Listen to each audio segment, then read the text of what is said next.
Hey, everybody. This is Craig Garber. Welcome to Everyone Loves Guitar. We're with a really talented guitar player today.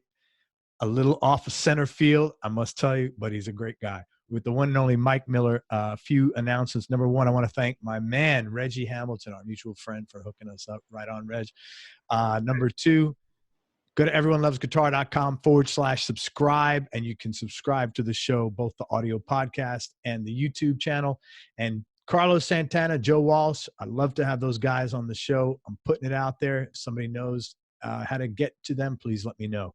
All right, let's talk about Mike Miller. Mike was born into a musical family in Sioux Falls, South Dakota. He's not only our first guest from South Dakota, maybe the first person on earth I've met from South Dakota. So this is great, which is the hub of the universe, as he says.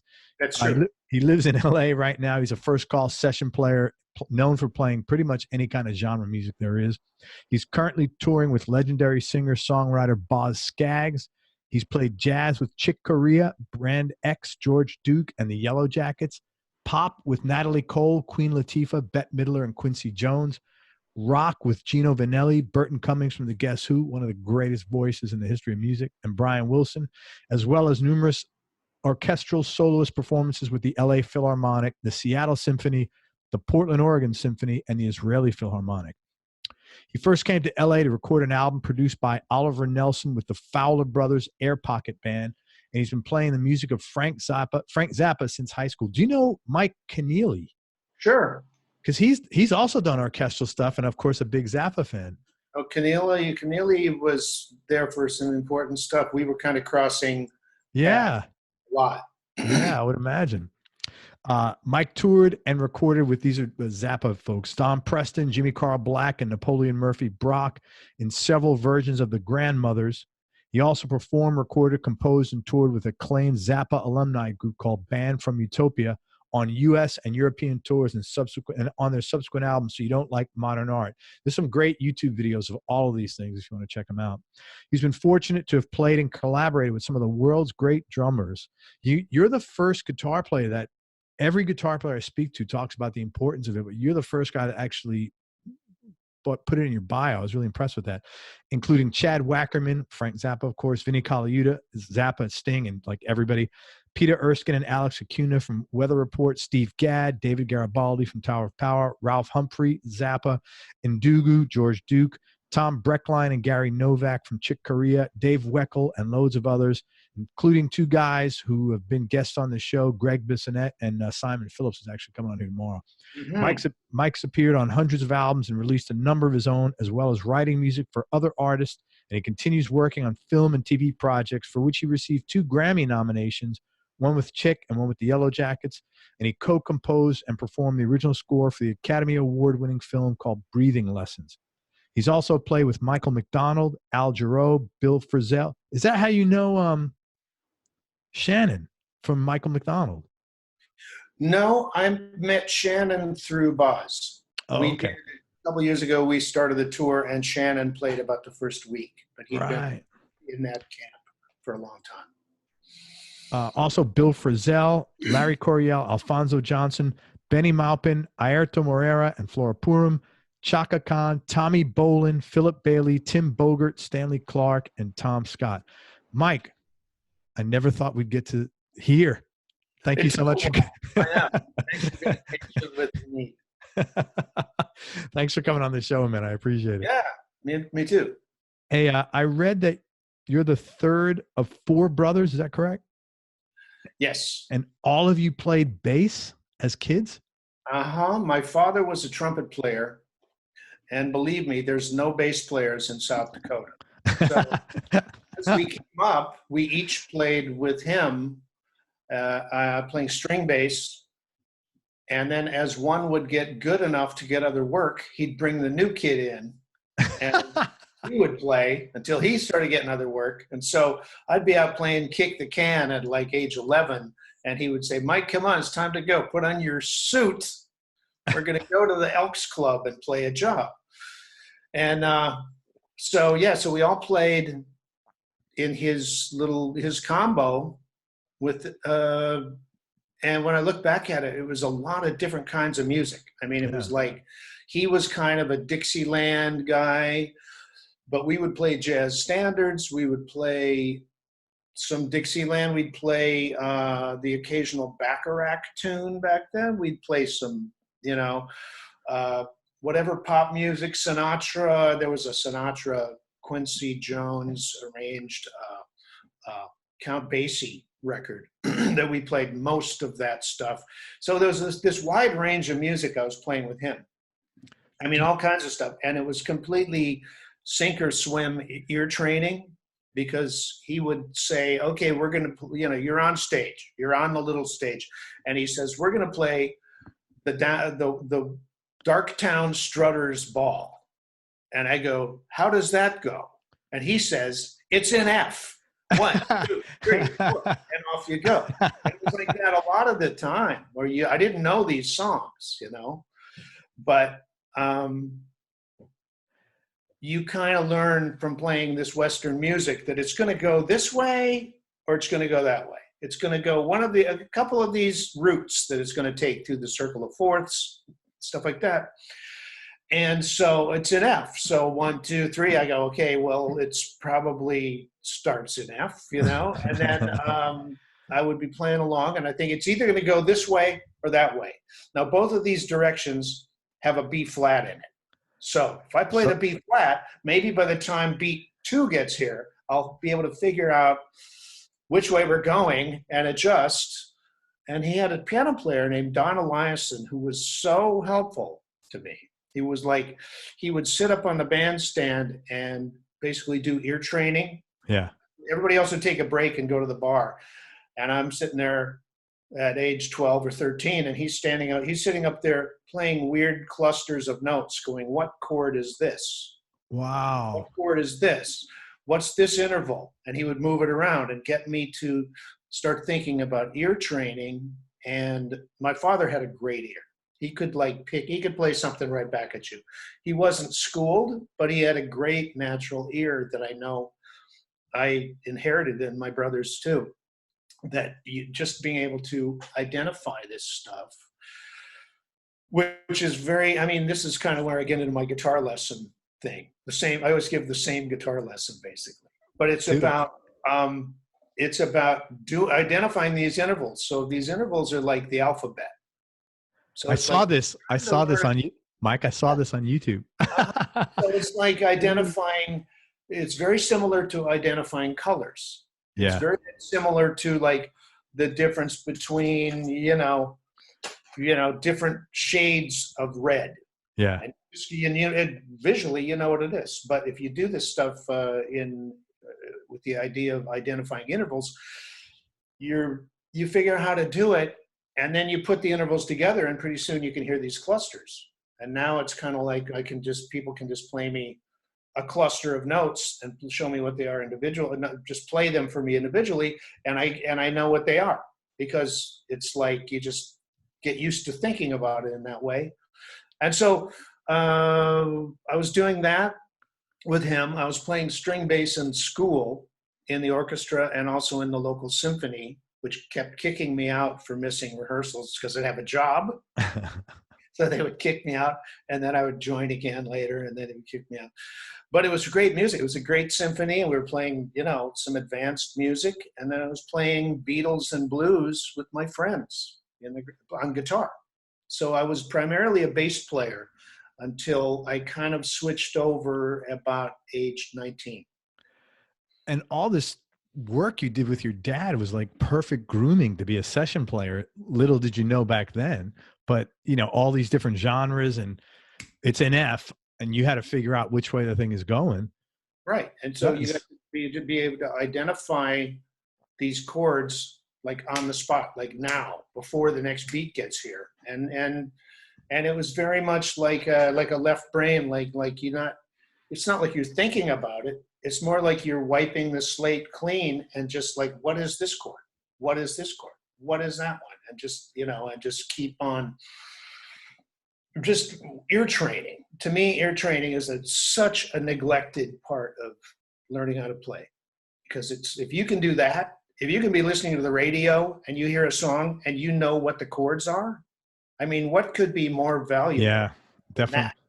And my lesson thing with the intervals, it's always about every melody, every chord, every arpeggio, every musical idea you ever hear is comprised of these intervals. So if you really learn the intervals, you're going to cover all that stuff instead of being a disparate ideas. Like you got to work on the modes, then we got to work on the intervals, and then we're going to work on the arpeggios, and then we're going to work on melody. And it's like, if you do the intervals, you cover all that. Yeah. Get a comprehensive idea of how this stuff fits together. It's funny you mentioned that you play with Greg Bissonette. I don't know if you ever talked to him. Him and his brother had a similar. Did you know that about their dad? Oh, yeah. Dad Really was a huge supportive guy. He was very friendly to me too. I knew him back in the day. I played on a couple of their records, the Bissonette brothers. Oh, did you? Cool. Same sort of thing. Very hands-on, practical knowledge. Yeah. Dixieland band. Same dad had a similar band, jazz. Yeah, it was really interesting. And a wide range of music. So you're not like just pigeonholed into, well, this is what I like and everything else is foreign ground. It was more like, no, I've already played this. It may not be my favorite kind of music, but I want to know why it sounds right. Yeah. When you're playing like a Bakersfield Buck Owens song, why does it sound right when you do this? Why does that sound right and make it work? That always fascinated me. Yeah, I totally get that. Because otherwise you go in and you play a bunch of speed metal and you ruin the session. First of all, they'll never call you back. and it's just like appropriate. Like it was always fascinating to me to see what makes these styles work. Yeah. What's really appropriate for it. You mentioned playing the wrong notes and playing the right notes. You are very diverse, but in watching a lot of your stuff, you seem more at home. Is it a fair statement to say you're at home in the jazz/fusion realm, or not really? I've done a lot of it. So maybe there's a comfort zone for me there. Well, I say that because when I looked at videos of your trio, your band playing, and that's what mostly you were playing. Yeah, well, I think for that band too. That band, it was kind of like, this is what these guys are really strong at. And also I've always worked at things that I'm not like kind of going after the ideas you're weak in. Like if you're weak in an area, to go at it and dig at it. And so this kind of music is something that I really worked on for a long time to kind of figure it out. And then your tastes change, or you hear something that just, kills you in another way musically, and you work on that. So I think what you saw was something we were doing at the time, and it was like this, I'm writing for this band and we're working on this kind of music. But what really drew me into playing was songs, melodies, notably John Lennon songs, or Bacharach. I love Bacharach tunes because of the asymmetrical forms and the odd number of beats and measures. And, that's a whole other side of music that I find really fascinating. I wanted to ask you about that because I mentioned to you before we started recording, I'm not a guy that digests jazz real easy and fusion. And I watched a lot of your music. It was the first time I was able to digest is too harsh a word. I really enjoyed everything you were playing. And that was a first for me. I was like, this is weird. So my question was, I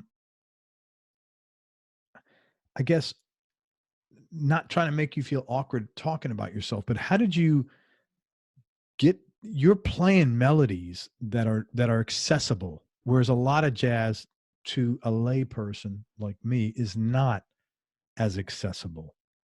There's a type of jazz that to me doesn't really appeal to me so much, and it seems to be a thing of avoiding wrong notes. Where you're playing You know, you're playing giant Avoiding steps. wrong notes doesn't appeal to me. That's great. No, it's like you're playing giant steps, and the solos tend to be just a lot of notes, and you're just trying to avoid the wrong ones. There's not much. Once in a while, I'll hear someone playing something melodic, but Bingo.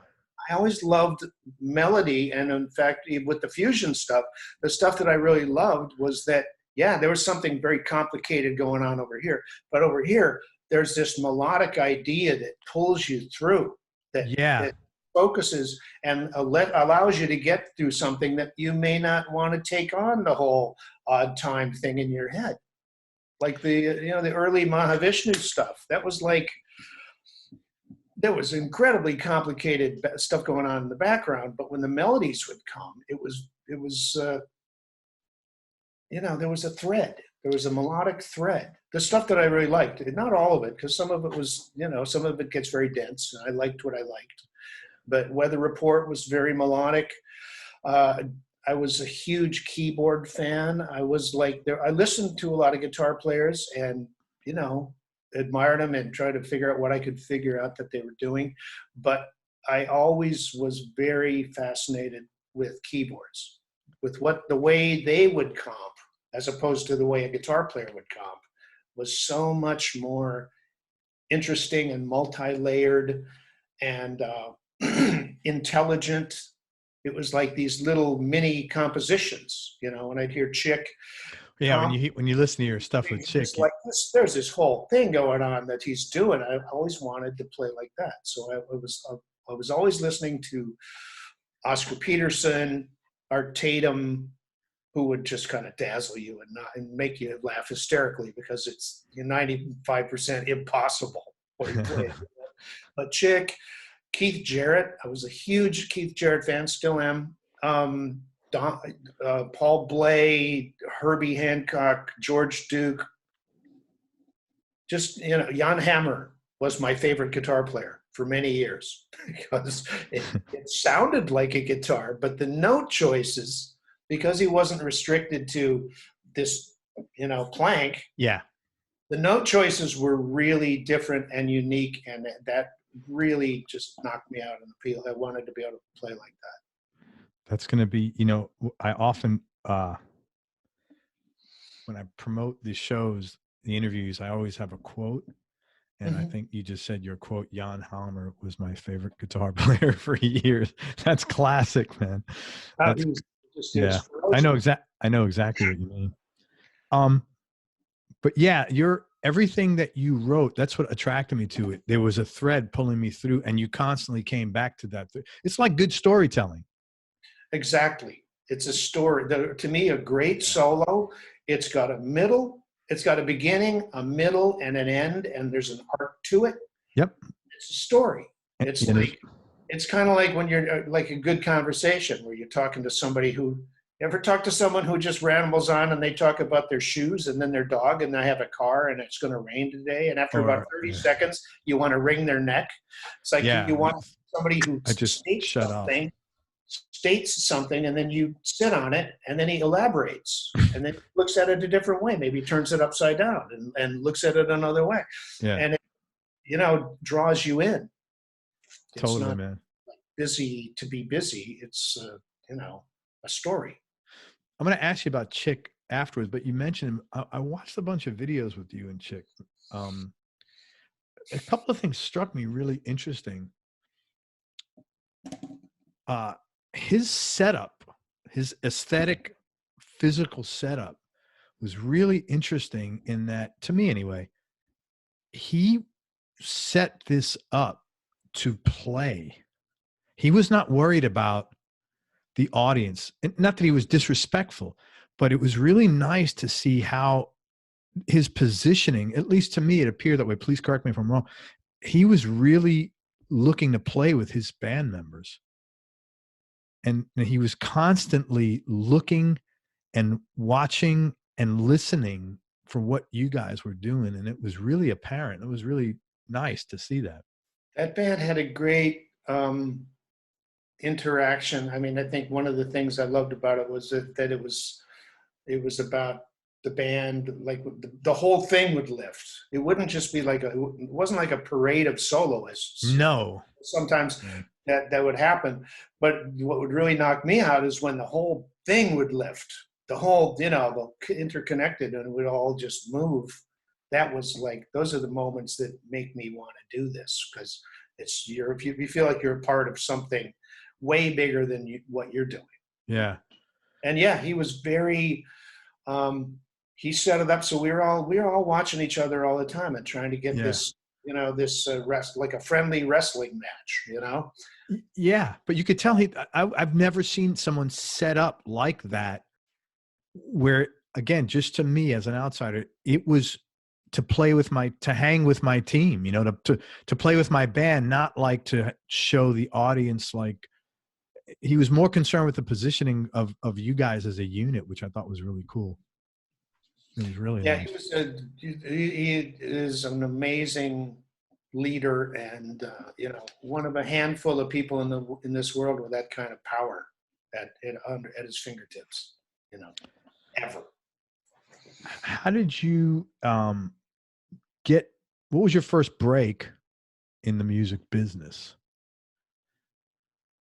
After I moved out of South Dakota and went to, well, it was kind of like there was a series of, like, my first gig was playing string bass with my dad's American Legion Chorus in Lincoln, Nebraska at the competition. And the opening act was George Goober Lindsay from the Andy Griffith Show. Oh my God. So I thought this is pretty good. And then I moved out of Dakota, because one of the things you learn is, like, one of the things I came to realize early was, like, if you really want to go into music, you first thing you need to do is move out of South Dakota. Yeah. You're going to end up in that Holiday Inn over there, playing Creedence Clearwater songs all night long, badly. And so I moved to Denver, and it was like suddenly everybody wanted to play. I was like, you could play 6, 7, 8 hours a day. People just wanted to play. And there was all kinds of music. There was like all kinds of music going on, and met, some people had big influences on me. Coryell, played a couple things with Coryell. Bill Frisell and I met through his guitar teacher. I went to take a lesson there, and I met Bill on the way out, and we talked and changed numbers, and we would get together at my house and play songs, just play. And we would, like, it was one of these things where we would start to play. He'd show up about noon, and we would start playing this song, and we would chase each other around playing after a while. And then you'd look up at the clock, and it was like 5:30. We would just get lost. We would get so lost in it.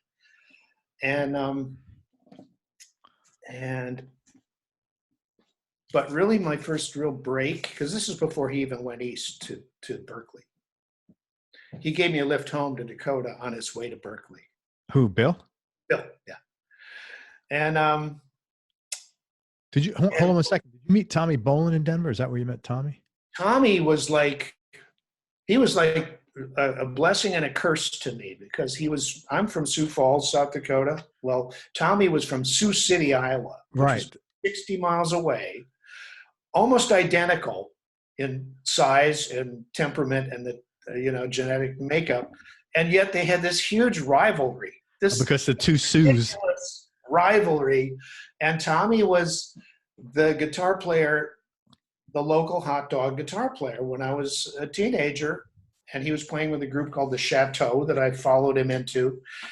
And it was kind of a kick in the ass, because here's this guy, he plays great, everybody loves what he's doing, he looks like a rock star, and he's your competition.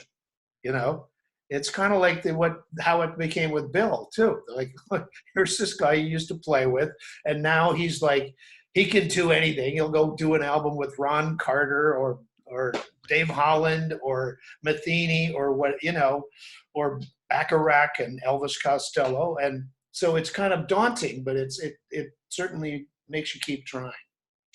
Yeah. But Tommy was the local, hot dog rock star. And then he had moved to Colorado and was playing with a group called Zephyr. Zephyr, yeah, great band. Early 70s, that's when I went then. And a few years later, I got out of high school and I moved to Colorado. And I was still playing bass. I had one of the, I think the first year Fender put out the fretless bass. I bought their Precision. I wish I had that one. I was going to say, you still, yeah. I wish. And I didn't actually do gigs with Tommy, but I used to go over to a house where we would jam, and he was, very, very complimentary and wanted me to do it, wanted me to start playing, in whatever capacity with him. And a friend of mine from my brother's, Bobby Berge, a drummer from Sioux Falls, who'd been playing with him too. And so there was this gig I could have maybe done, but I was so poor. I had no money, and I ran out of money, and I went back to Dakota to save up money again. And by the time I came back, I was playing guitar, and the thing with Tommy never really solidified, but we were certainly aware of each other, and I was very, respectful That's cool. of the work he did. And great guitar player. Mhm. Really doesn't get his props. I don't know why he's never, they always have the same guys in the top whatever list. Well, he was gone early. He was, very unfortunate. Okay, so I'm sorry, you almost about to tell me your big break. You had to move. Oh yeah, so I moved to California and had no money. I'm looking at a bleak. You're at the end of the line. At this point, I'm like 22. Funny now, at this age, when you think to yourself, I was 22 and I felt like I was at the end of the line. Isn't that funny now? Like, well, the end of the you get to LA and the line for the sessions is huge. It's huge, and you have to get in the back of the line and start.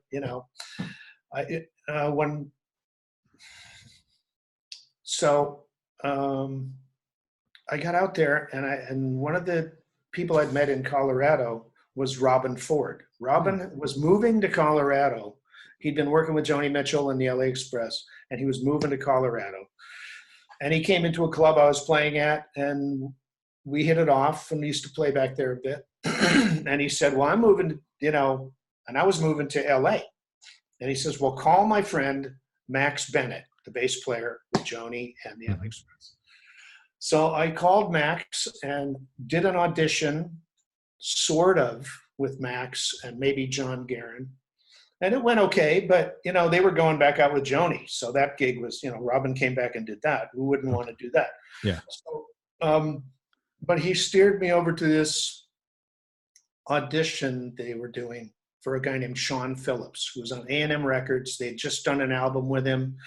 He was putting together a group to go do a national tour. And I went in and listened to everybody playing and got psyched up and went up and did a good job and ended up getting the job. And so suddenly I'm like going on a major US tour with a guy with albums out. It was a big deal, making much more money than I'd ever made in my life, which I promptly blew.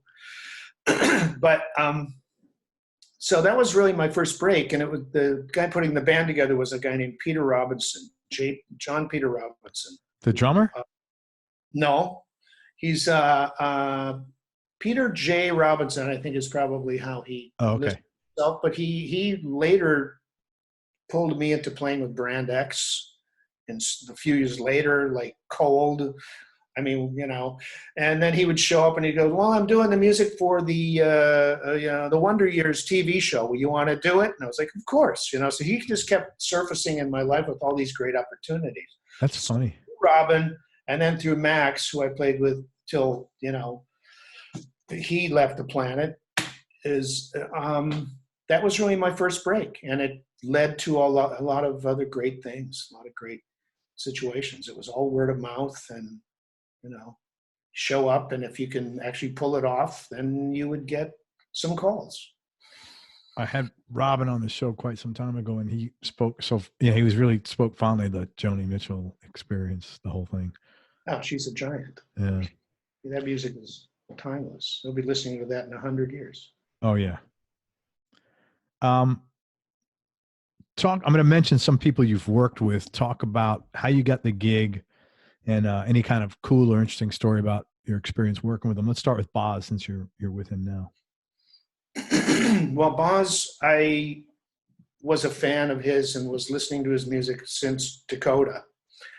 And when I got called, it's funny, when I was working with Bette Midler, my guitar tech was Mark Scaggs, Boz's brother. That's who funny looks just like hell. Boz. And he would be here, you finish a song, and here's a guy who looks like Boz Scaggs handing your guitar for the next song. So there were a couple tunes with Bette's show where you could play hard. And Mark used to say, "You'd be great on Boz's gig." And I would say, "Yeah." And then you get the phone and you call him up. And we kind of joked about that for a while, but eventually Boz came to play near where we were. And I went over with Mark and met him. And my friend John Harrington was playing Boz at the time, who had also worked with Midler in a couple tours ago. And so I met Boz and said, I love John's playing and you guys sounded great. And I love John, but if you ever need a guitar player, I'd love to do it. Great songs. And some time went by and I figured, well, that went away. And then out of the blue, I got a call that Boz is looking for a guitar player. So I talked to him on the phone and said, well, I hope this could happen. I'd love to do it. So he said, well, we should play. And I flew up to San Francisco and did an audition. And audition went really well. And he says, well, if you want to do it, great. So I was like, excellent. So this is January. The first gig's not till April in Australia. And I was going to have to fly in from doing a band from Utopia, Zappa thing in Europe. Yeah. Fly like directly from there through Dubai or something to Australia and meet him. And I was just like, I would really like to rehearse this stuff before we. And he's like, oh no, it'll be fine. I think it'll be great if you just come up on stage and play. And I thought, well, I'm flattered that you feel that way right now. However, I would rather make my mistakes in a rehearsal hall than have you come up during the show with the finger and go, get off this, you know what I mean? So as it turned out, the Utopia guys had to get somebody who could do the whole thing because it was overlapping. And I did get to play with drums and bass. On a rehearsal. Started with Boz. Okay. And so that's how that happened. And how long ago was that? How long have you been at Boz? I just finished our 5th year. Fantastic. Any funny stories or interesting stories about that gig? It's been really great. You know what? I mean, when I got the gig, I already had most of the music in my computer because when things would bug me about the world, there were certain songs I could go to with Boz that calmed me down. Was Loan Me a Dime one of them? Because that's one of the greatest songs. That's a great one. I was listening to this album called Moments and first Boz Scaggs and band, the horn bands, and that's the stuff I had with me. But I already knew I'd been playing, Lowdown, the wrong part, but I was playing the song for, years and years and years before this ever came about. So I was like, and it drew me into that he's such a great storyteller, when we're talking about stories and songs is what drew me in. So it was kind of after playing all this kind of fusion and this crazy, really cool, complicated, dense music to be playing these songs. And it's like, well, I love that because I love the idea of what is this song about? What is the general feeling of this song? What can I play to make this song even more of what it already is, And so that it's a different kind of a challenge. It's a different kind of a musical challenge as opposed to the Zappa stuff, which was great, but it's like, it's like you've got this amazing, thing you've got to do with the time and you get through it and it's like, that was fantastic. But the songs is really what drew me in. And so it was like being able to use a different musical muscle. Yeah. Figure out what's going to be appropriate for this song and what's really going to make it even more of what it is, like I said. It brings back when you said a few minutes ago, you were always interested in why does this work? Why do these notes work in Right. this setting? Yeah, which probably served you well in something like this. Yeah, and also the sound, like it became very like again against instead of these incredibly dense and complicated figures, which I find fascinating too. It was about, yeah, but what does this sound like? What guitar was this guy playing, and where was he hitting it? Where was he hitting the string? Yeah. What pickup was it on, and how hard was it? You know, it became this thing about sonic. Yeah. The sonic side of music as opposed to the technical pulling off the figures. It was really about what does it sound like. So it was like the timing was great, and it was like a side of music that I don't say I neglected, but I was welcome. I was really happy to get back to that idea. You know. Talk about Chick. How'd you get the gig, and an interesting story about working with him? Oh man, Chick! I kept running into Chick. I like when I first moved to Colorado. The first week I was there, the first Return to Forever Electric Band with Bill Connors was there. I mean, I've been listening to Chick like on tour. They were just like okay. At this club on the hill for $5 for a week, and I was there every day. And I've been listening to Chick since I was a kid back in Dakota, and then we drove up to see him with Airto playing, Airto and Flora, and they were opening for a group called Focus. Oh yeah, man. So I was always following it and a big fan, and bought all the piano improvisational records. And then I moved in Colorado. I went to see these guys, and I met Bill, and he introduced me to Chick. So I meet Chick, and Stanley and Bill came up to the house to jam. To your place. At our house in Colorado, wow. You know. And then later, when I moved to California, I was working with a guy named Al Vizzuti, trumpet player, who'd been working with Chick on like the Leprechaun records, some other things. And we did some recording where Chick came in to play. So I meet Chick again. So then later I'm recording some stuff, and we go to Chick's studio, and there's Chick again. And then I'm playing with Abe Coryell with his group somewhere in Sweden. And who's opening for us? Chick's with the acoustic trio. So I just kept running into him, and then I eventually got to audition. I auditioned for the first electric band, and I didn't get the gig. I came in number 2, which gets you a cup of coffee if you have a nickel. Because yeah, right. Who was the Frank Ambani got the gig, and okay. Frank, killed it. And so Frank did it, and but I was always kind of on the outskirts, I mean, Chick's manager, Al Vizzuti, had the same manager. So I was I just kept running into him, and eventually he was doing auditions for this electric band too. And same story. I got an audition, and I'd been working on the music, and he sent me all this, these figures and all this really complicated stuff that I was working on. And I'm getting ready to go to the audition. I'm playing the tape. That's how long it was. I'm playing the cassette, and I as I'm taking a shower, getting ready to go, and all the songs go by, and I'm getting dressed, and the tape's still running, and all of a sudden, some more songs come on, new songs that I haven't heard. Oh my God. So it was kind of like, oh boy, there's going to be more to do. And we go in to do the audition and played all different music. Maybe we played 2 of the ones that he gave me to work on. It was all new stuff, which was kind of like, well, that's how he operates. I mean, he's a guy that if there's a weak spot, he goes at it like a fiend, super aggressively, as opposed to guys who are like, well, they hit this kind of music they're not super comfortable in, and so they avoid it the rest of their lives. Chick is like the opposite. He will just attack it, You said you're like that. Was that what you're influenced? What's that? You mentioned you're the same way, that you always, is that your influence, or is that you just happen to be the same?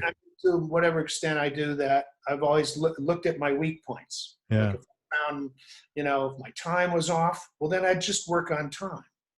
I'd try to be very, focused on what I would work on. So as I was doing this interval stuff, I used to it can be too much. If you're going to take the whole thing on, it's just too much. So I would focus on, okay, today I'm just going to do thirds, like back in Colorado. Yeah. I was living in the house where Frisell and I used to play. And this saxophone player, friend of mine, we would strap on our instruments in the morning and just wander around the house and outside just doing our thirds. I'm just doing thirds today. It was on the calendar, you know? Yeah. So I would just focus on, you know, weak spots, you know, or What a maybe commitment, I figured man. I'm not really playing bebop very well. So I'm going to work on trying to learn how to play bebop, or I'm not, you know, kind of looking like a lot of guys avoid their weak spots, but I think that I think I continue to search out my weak spots and try to work on them and try to get better. What a commitment, man. Well, it's like it's never ending, but I had Yeah. some great advice from a guy early on back in Dakota. This group came through town and the guitar player was great. And I was asking him, what should I practice? And he had this great answer. He said, practice everything you can think of, which puts it on you. Yeah. Like, what do I know? Well, everything I can think of, what do I know? You know, a major scale, you know, I go do, re, mi, up to, and then down. Am I done? No. What else can I do with it? What if I skip a note? What if I skip two notes? What if I do it up this far and then back down and then back up? And then, you know, and just finding different ways of looking at the same material. And so it really puts it on you. And by the time you finish that stuff, you've thought of some other things to work on. So it really puts it on you to pose these questions to yourself, which was really helpful, because that way, I mean, it's never like you feel like, well, I'm done now. I've learned everything I need to learn. It's like, no, it's like, just look at it a different way. Do you still practice now? Yeah. How often do you practice? Ballpark. I mean, it depends on if I'm playing a lot, not so much. Right. I mean, I'll warm up and stretch and things, but there's times where I'll go back through that. I mean, I spent so much time doing the interval stuff that I think I got a little top heavy with it. Mm-hmm. So at some point I've kind of slacked off that, and I'm working on the other stuff. And, you know, like I said, sonically and or chordal stuff, or, you know, what's really moved me in the last 10 years have been melodic ballad kind of based stuff, or songwriting. You know, I feel like songwriters, just like, it's still, the door is still wide open as far as creativity. Because any of these songs, a Radiohead song or a Bjork song, and it can be about anything. Yeah. I mean, the music can be anything. It can be odd, or odd time bars, or not, or like some gorgeous Irish melody. And it's like, that really has been fascinating to me. Like, why does this make me want to break down and cry? Yeah. What is it about these notes when they play it at that, you know, that makes me have this emotional connection? Yeah, that's a pretty heavy shit. Yeah, that's cool, man. I don't know what it is, so I'm trying to figure that out. What it is, and also to try to figure out how to play something that moves me. Yeah. Figure if I can't move anybody else, if I can move myself, maybe somebody will go along for the ride. Right. If I'm aping what somebody else did before, it feels hollow. Quincy Jones. The thing with Quincy was, it was just stupefying to be walk back in the control room, and there's that guy's sitting there, you know, and it's like, just kind of, you know, a little daunting. It was actually for a music library for his company. So we played a lot of jazz-based stuff for about a week. How'd you get that Mostly gig? it was just to be in the presence of somebody who'd been through so much stuff. I mean, I just read in a book of his a couple of years ago that he did all the arrangements for, and I read his autobiography and stuff, that he had done the arrangements for this Sinatra Count Basie record that I've been listening to and playing since I was like 6, 7 years old. Wow. And it's killer now. I listen to it now. It's fantastic. So a ranger head, you know, a guy who can walk around with this stuff in his head and then put it on paper. That's, you know. How did you connect with him initially? It was a connection through a keyboard player that I'd played in this band out here, kind of a, not exactly fusion, but it was instrumental music. I'm trying to think of his name. He could kick me for not remembering his last name. Mark. And we'd played together, and 20 years later, this call came out of the blue. Would you like to do this thing for Quincy? And I said, of course. I said, Jack Klugman? Really? Jack Klugman. That's a baby boomer. That's a joke for baby boomers. You gotta do your research, though. Jack Klugman. So, but it was just, to be in the room with a guy like that was kind of amazing. And it didn't last long, but it was. I'm certainly going to put it in the book. Absolutely, man. And the guy who turned me on to it, when we were playing back here, I'd start thinking back about people I played with. We did a gig with that kind of fusion group with Dr. John. Wow. Dr. John came out here and wanted to do this gig. So we go to his house and rehearse, and played this little gig that nobody came to. And it was like, that's Dr. John, man. I've probably interviewed 3 or 4 different guitar players who worked with him, and they all said he was the loveliest, nicest guy. And he was a pretty wise, not like wise ass, wise person. Like, these were younger players at the time. Some of them, they would go to him and he'd always, and he'd have some like, oh yeah, Yoda quote for them to learn. I was at this thing, and this guy pulled out a Roscoe. Roscoe. Like, But and then I ran into him later. We were doing a Boz gig somewhere down south, and there's Dr. John. He wasn't walking anymore, but it was him. And I don't think I played what was appropriate when we played our gig at all. Right. But that was one of those periods where that was one of the things I wanted to work on. Sure. I felt I know I'm not sticking in the genre because I'm working on this other complicated guitar shit that I do. And I probably stepped all over it, but right. I certainly had an appreciation for it and wanted to do what was appropriate musically. Burton Cummings, man. What'd you do with him? What a voice. Burton Cummings, that was cool. He was, what a voice. That guy was like really pick him out of a crowd, Lenny Castro, percussionist. I had Lenny on my show. Good. Lenny's, I love Lenny. Yeah, funny guy. And I had worked with Midler and a million other things. Yeah, he did a lot. That's right. He worked with her.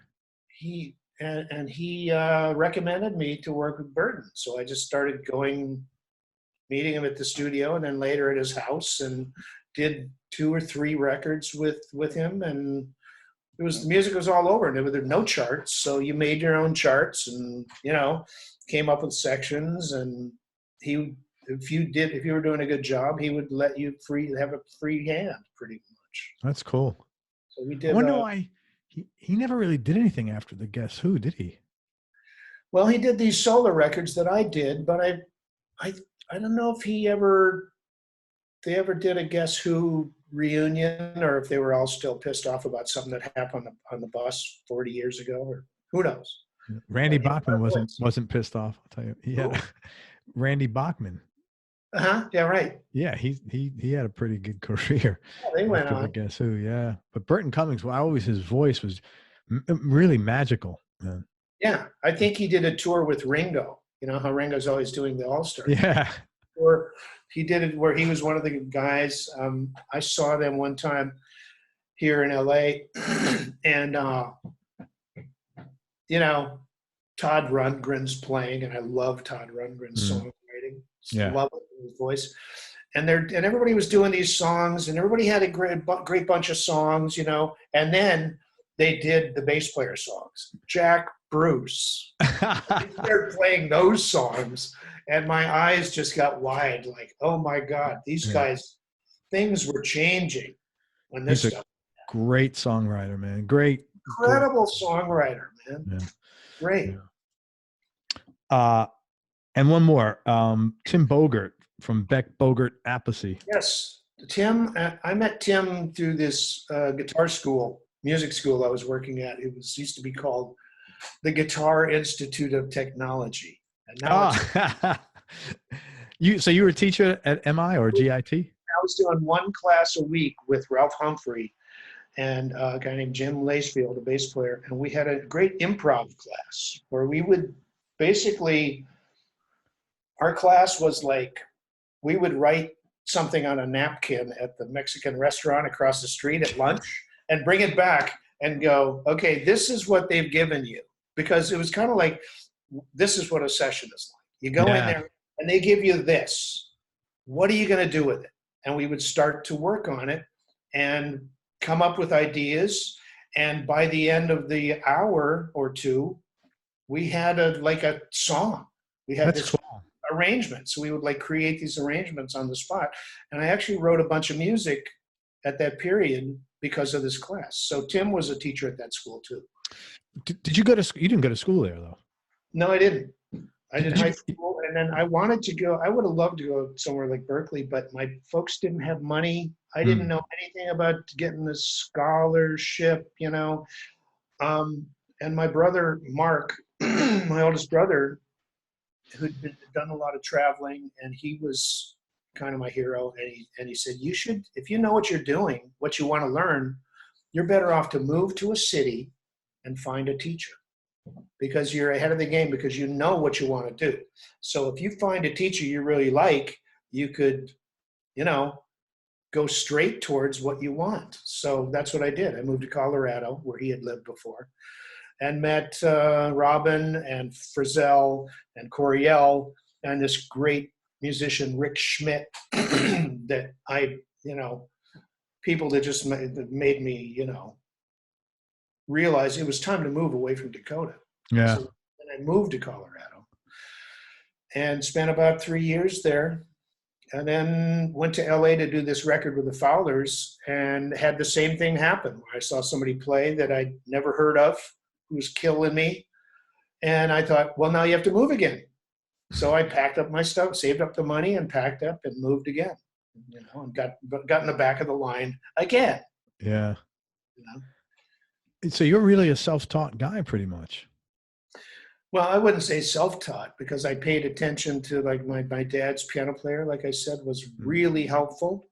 But I bought some classical books, and I bought a great George Van Epps book, and I bought books that they were using in the curriculum at Berkeley. Right. Intervallic studies kind of stuff that got me started with this, and really checked out everybody, you know. So, I mean, I didn't have a lot of formal lessons, but I certainly studied. Yeah, but I would say that's self-taught, man. That's a lot of motivation and a lot of discipline. Are you disciplined in general, or was that like, that was your calling and then the rest, you know, not so much? I think being from Dakota, back in Dakota, they don't believe in art. You know, it's like a religion. They got to believe in it. It's like, if you're an artist in South Dakota, you make your ashtrays and you sell them at the fair on the weekend, and you keep your day job and shut up. By the way, you know? And so they don't believe in art. They don't really believe in it, especially if it's coming from a local. They really don't believe in the locals. You know, to them, the good stuff comes from out there. And so, you know what? With that kind of overview, I thought, okay, if you're going to move somewhere and try to do this music thing, which everyone is telling you can't do, right? You need to have as much ammunition in your belt as possible before you go. Because when you get out there, you're going to be competing with your heroes. Yeah. So you need to have a lot. So that's why I spent so much time in the basement on these snowy weeks and months in Dakota, working on these intervals until I would hallucinate, because it would just, like, I knew I wanted to have as much at my fingertips as possible before I went there. Man, what discipline that is, though, man, especially as a young person. I have so much respect for that, man. But I wanted it so bad. I realized this is my ticket out of here. And if you know what it is, you're way ahead of the game. if you know what it is you want to work on, that's really good. That's going to be in your favor. And then I was surprised when I got out here how many people had not done that work. Not that it's necessarily, made, a career open up like a big flower, but it's like I was really. But you've had a great career. I've been very lucky, and I've been able to play with so many of my heroes. I mean, one of the things that changed my life was when my dad's piano player played me. He used to play me all kinds of music. He'd play me Bill Evans stuff, and I didn't really connect with the jazz world. He'd play me, the Miles Quintet with Wayne Shorter, and I like it, okay, but it didn't really ring my bell. And then he played me Bitches Brew, which just blew my head off, because it was like, these guys are killing me, and I have no idea what they're doing. You know what I mean? Yep, I have no idea what they're doing, but it's like just making my heart jump out of my chest. So I've been lucky enough to play with a lot of the guys on that record, Airto and Chick and Benny Maupin but I felt like I was ahead of the game. If you know what you want to do, that's much better. Most people go to college and they don't know what they want to do, and they spend 4 years kind of dicking around like, well, I don't know, maybe I'll be a major in this, and then they do it, try for a while. But I knew from an early age that I wanted to do this, and I didn't know it was going to work out. So I felt like, if you want to do this, you're going to have to defy everybody who's telling you you can't do it, which was most of the people in South Dakota, and move somewhere where they do this and stick with it and love it. Because if you don't love it, it'll break your heart. So you got to find something about it that you love. And I was really passionate. It was one of the few things in life that really, I felt like, I know that I'm good at this. This is one of the few things that I'm actually good at. And so I'm going to ride this bobsled into the ravine. I have no idea what's down there, but it was like that, or just, get a job at the gas station and play on the weekends. Were you motivated by that sort of righteous indignation? Yeah. Yeah. I mean, it was more like I didn't know if it was going to work out. And so I was like kind of wary about, that this is going to work out, but I loved it so much. And, I was always like, even from a young age, man, we would be playing and you would hit on something that really moved you and you weren't sure what it was. That was those kind of moments is what made me, that's where I really kind of felt like I'm more alive right now than I've ever felt ever, But I had, do you remember Frank Marino? Yeah. I had him on the show a while back, and he said something, somehow talking about that. And he goes, Craig, a lot of people want things, but they don't want to get the things. You wanted it. Like a lot of people want to be a great guitar player, but they're not willing to buy that book and sit in the room for 5 hours working on one exercise. Right. So I give you a lot of credit because the discipline involved to do that. I really wanted it. I feel like this was my ticket out of here, because I looked around and it was like, if you don't, you're going to end up in that Ramada Inn with the red candles with the glass in them. You're going to be playing songs you're not crazy about for the rest of your life, unless if you're really serious about it, now is the time to do something about it. Yeah, I just think that's a ton of intel to have in your head at that young age, and to think that through and conceptualize it and execute. That's really to your credit, man. Well, it was so daunting too to realize you're going to have to go to, New York or LA. You're going to have to go there, and there's guys with big teeth waiting. Now, ammunition, you know. So, was it any cultural? Was it weird going to LA from Colorado? Was there cultural? No, I loved it. I got out here and all the plants are different, and there's like giant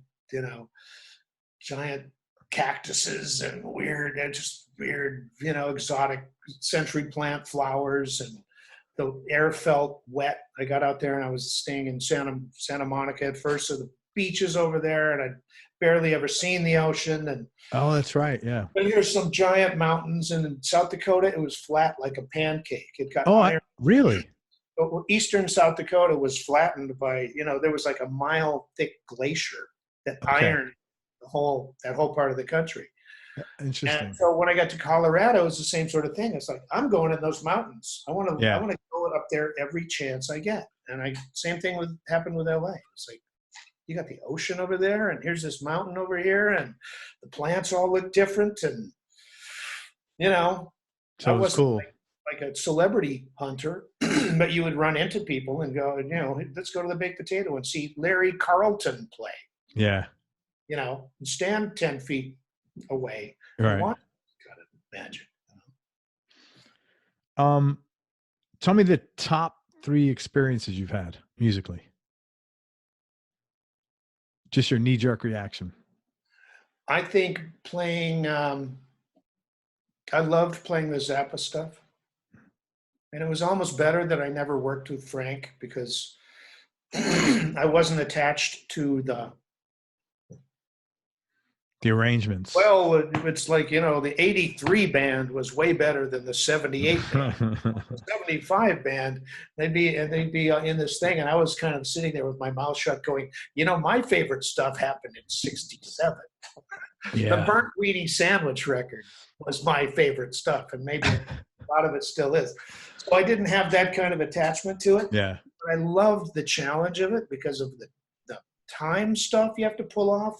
Oh, it's incredible. Trying to figure out these Zappa things, and it'd be like, and I'd have the sheet music, and I'm trying to play it here, and it's like, impossible, move up the neck, impossible, move up the neck, impossible, move up the neck. Oh, there it is. He just played it there and did this little wiggle, and that's where it was played. So it was like, and the time, it was just like really exciting for me. It was like I loved playing the music because it was such a feeling that nobody else could play it. That's cool that you. And we would get through some of these pieces where it was like, I think for me, I get the same reaction as a lot of people get from sports, where you get through this tune and you go, holy shit, you believe we got through that thing? That was so clean. It was really, and really hard to do, and this very exacting. And it's also music that I've been listening to since I was about 14. So when I got to play that stuff in front of audiences and see them jump up and down, that was great. The Chick gig was great because I'd been listening to him since I was a kid, and suddenly you're like playing on stage with him, and it's time to trade fours, and here comes this guy. There's that guy walking towards you with a keyboard guitar strapped around his neck to trade fours with you. That had to be cool because you didn't get it the first time also, that you got a second shot. I really wanted it. Yeah, that was nice. I wanted it, and I was a huge, huge fan, and it was such a challenge. It was just an incredible challenge to he pushed the band and himself, and nobody harder than himself, but he pushed the band hard. We would be out there like traveling, playing 14 gigs in a row with travel and sound checks and rehearsals. Wow. All over Europe, Eastern Europe, and all over the place. And I'm trying to think of like another musical experience. Whatever you want, man. Whatever. Just pretend we're at a bar. Yeah. Whatever comes out of your mouth works, man. As long as it's honest, Yeah.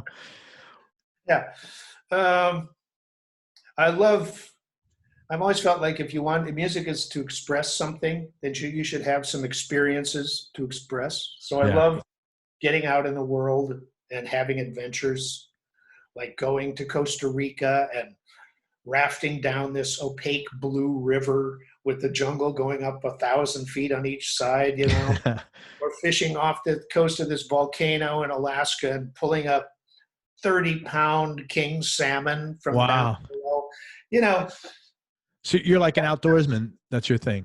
Well, I love that. I love those experiences. I love that stuff. Yeah, that's cool. Very cool. It's funny. I grew up in New York City, so I have no, walking downstairs was like the adventure. So, and being able to come back upstairs, That can be an adventure. Yeah. several hours later. But so I never really participated in that, but I always I appreciate the beauty of nature. There's really nothing like that, you know. And I was out west, I don't know, not too long ago with my family, and then again with my wife a few years ago. It's those mountains there, man. I've never seen anything like that. It's just majestic. There's some giant stuff. 4 hours from here, it's the largest mountain in the continental U.S., Mount Whitney. It's like right over there. It's pretty, man. Just gorgeous Or out there. like going to Mexico fishing, and you're out at sea on this little boat, and you start seeing these little weird lobster things in the water. And there's just a few of them. And then pretty soon there's more. And then pretty soon there's like 5 in every square foot. And then the whales show up. And the whales are coming up right next to the boat and eating this stuff and doing a big exhale of whale breath, and you're like, holy shite, I get to experience this. Wow, that's pretty awesome. It's great. It's really, I'm overdue to go back, but that's cool. I love that kind of stuff. Low points, any low points or dark periods you've had to deal with? Oh yeah. I've had some, when a relationship goes really bad and there's a kid involved. Yeah. Too, that was a really low point for me. And it's, but you kind of learn about,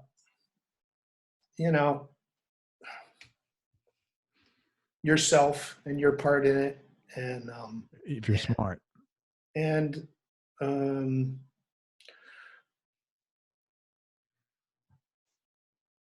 just about getting up, being able to get up and go on. And I've been lucky that for me, when I've hit these low points, music has always been like waiting for me.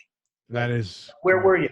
I've been waiting for 5 years for you to turn around and see me. I'm still here if you want to go, Yeah.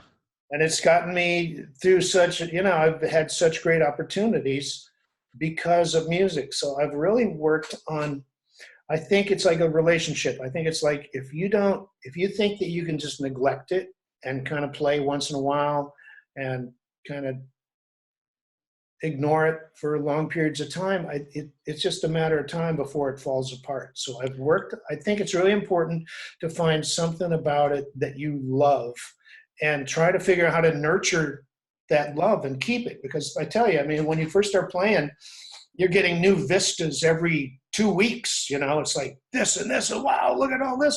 But after you've been doing this for decades and decades, those things get further between, and you have to find something to keep learning, and keep it fresh and find something that you love about it. So that's been a lesson. And you've been fortunate that you're able to always find something, it seems like. Well, it's like I said, if you go in there and look and dig in the dirt and don't just stand by like expecting to be spoon-fed. If you go in there and dig in the dirt, you're going to find something really cool. Yeah. And then you found it.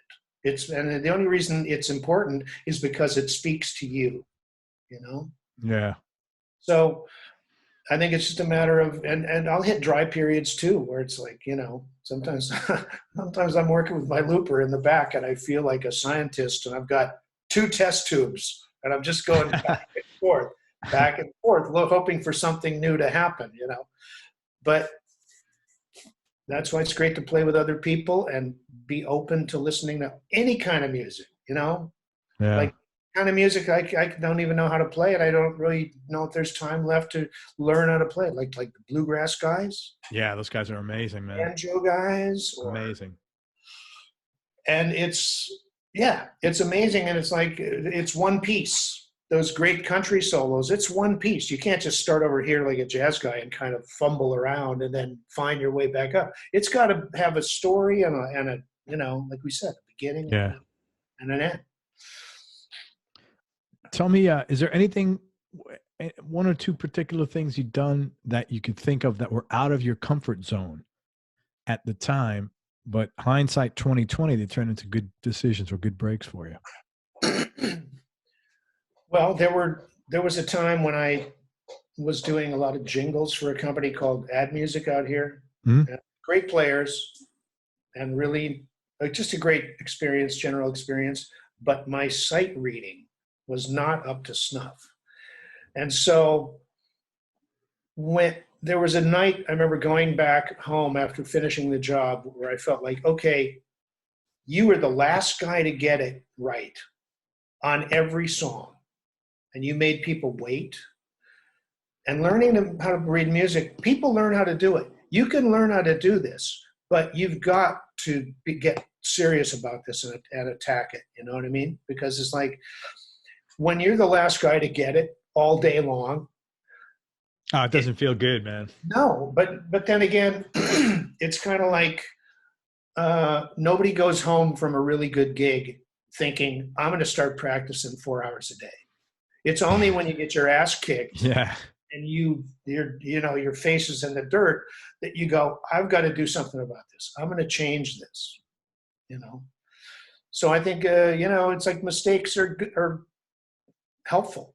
Yeah. That's Oh, one way totally. you're going to get better. You're not going to get better by just having doors open for you all the way. I mean, it's like Yeah. Failure causes the growth, not the successes. right, exactly.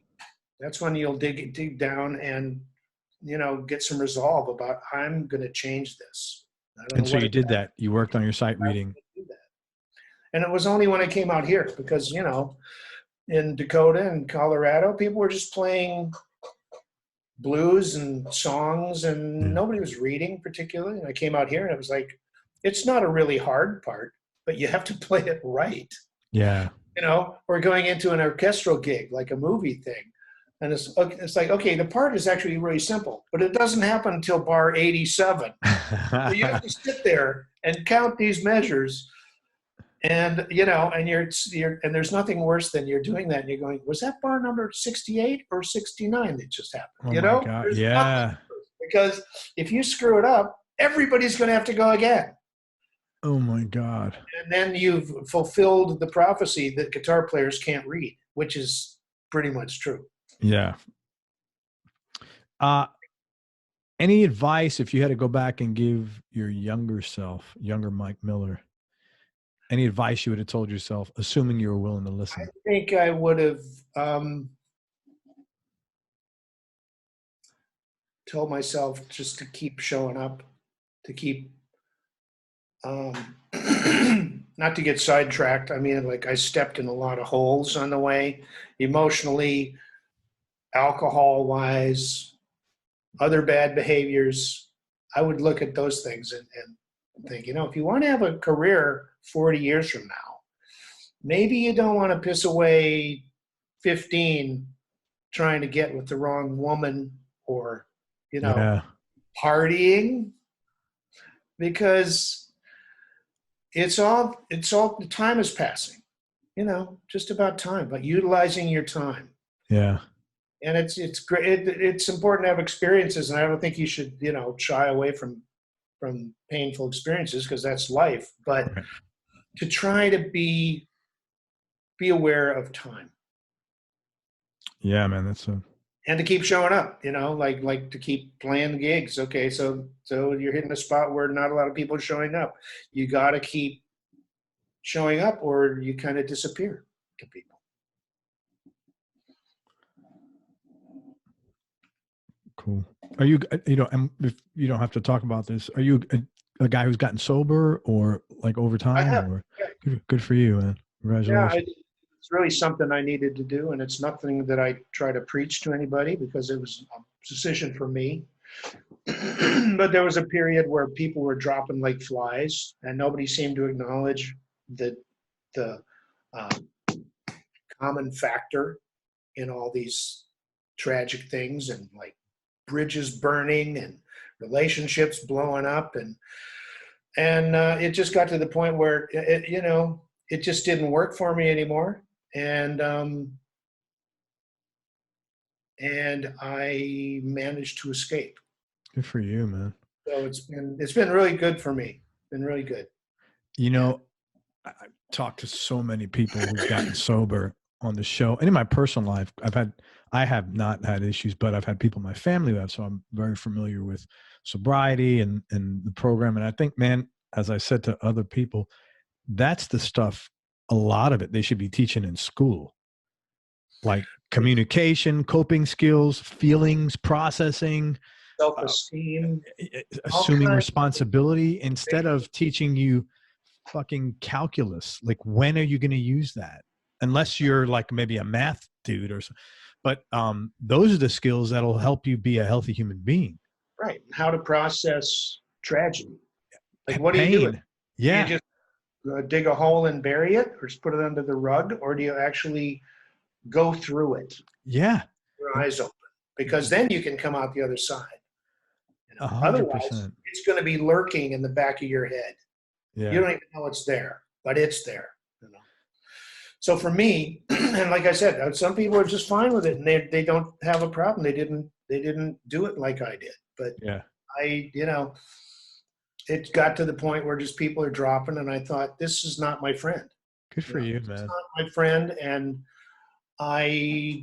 then I proceeded to not do what was right for 14 more years, and see it go even weirder. You had to earn your bottom.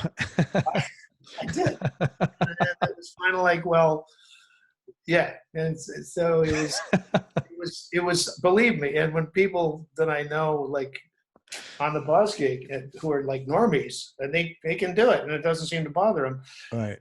And we start talking about this, and I say, well, I didn't go on this lightly, and believe me, I tried every possible to keep going. Yeah, and none of them worked for like 14 years. Yeah. So there's no way. I already tried it all, like hundreds of times, and I know it. For me, it doesn't work. So I feel like I dodged a bullet. Good for you, man. So I've never met a guy. I never met a guy who's gotten sober from anything that has said, man, this sobriety shit sucks. Nobody says that, Because it was got to the point where, when I was really at that down period you were talking about. Yeah. And I started thinking, okay, look at the 10 worst times in your life. And I looked at them all, and I realized there's this common thread running through every one of them. And if you could ignore that and pretend it's not really there, yeah, you'll be, it doesn't look good. Man, I give you credit for acknowledging that and recognizing that. It was fear. It was like, big, I didn't have a choice. It was but it's a big decision. Like that, or, it just didn't, I didn't have a lot of options. And it was like, I had kids. That was one of the reasons I quit. Once I had kids, it was like, I don't want to be that guy. Yeah. I be that guy. I was that guy for decades. It's not like I'm missing out. I already did that for a long, long time. Yeah. Well, happy for you, man. Congratulations. I'm really glad that everything worked for you. Should make it through the day, and that'll be fine. Yeah, that's it, man. Get through today. Hey, what's your, let's talk about gear for a few minutes. What's your go-to guitar right now, as far as the one you like playing the most, and what is your top 2 or 3 behind that? I love, on this Boz gig, I love this old Strat of mine, this old 62 Strat. The red one? Yeah. Dude, that is such a pretty Strat. It just disappears.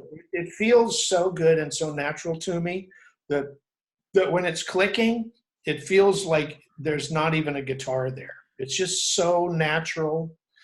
And it sings, and you hit it a little differently, and it sounds completely different, and it.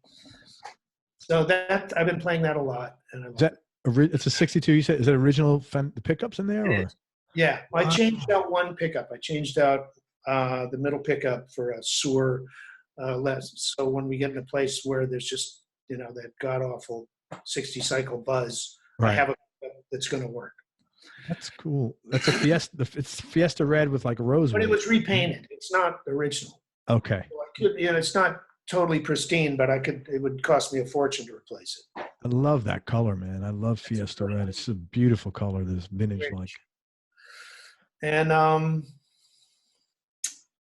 then I have this Frankenstein Strat, where only the body is actually Fender, And a friend of mine, it was a gift from a friend of mine, and it was kind of,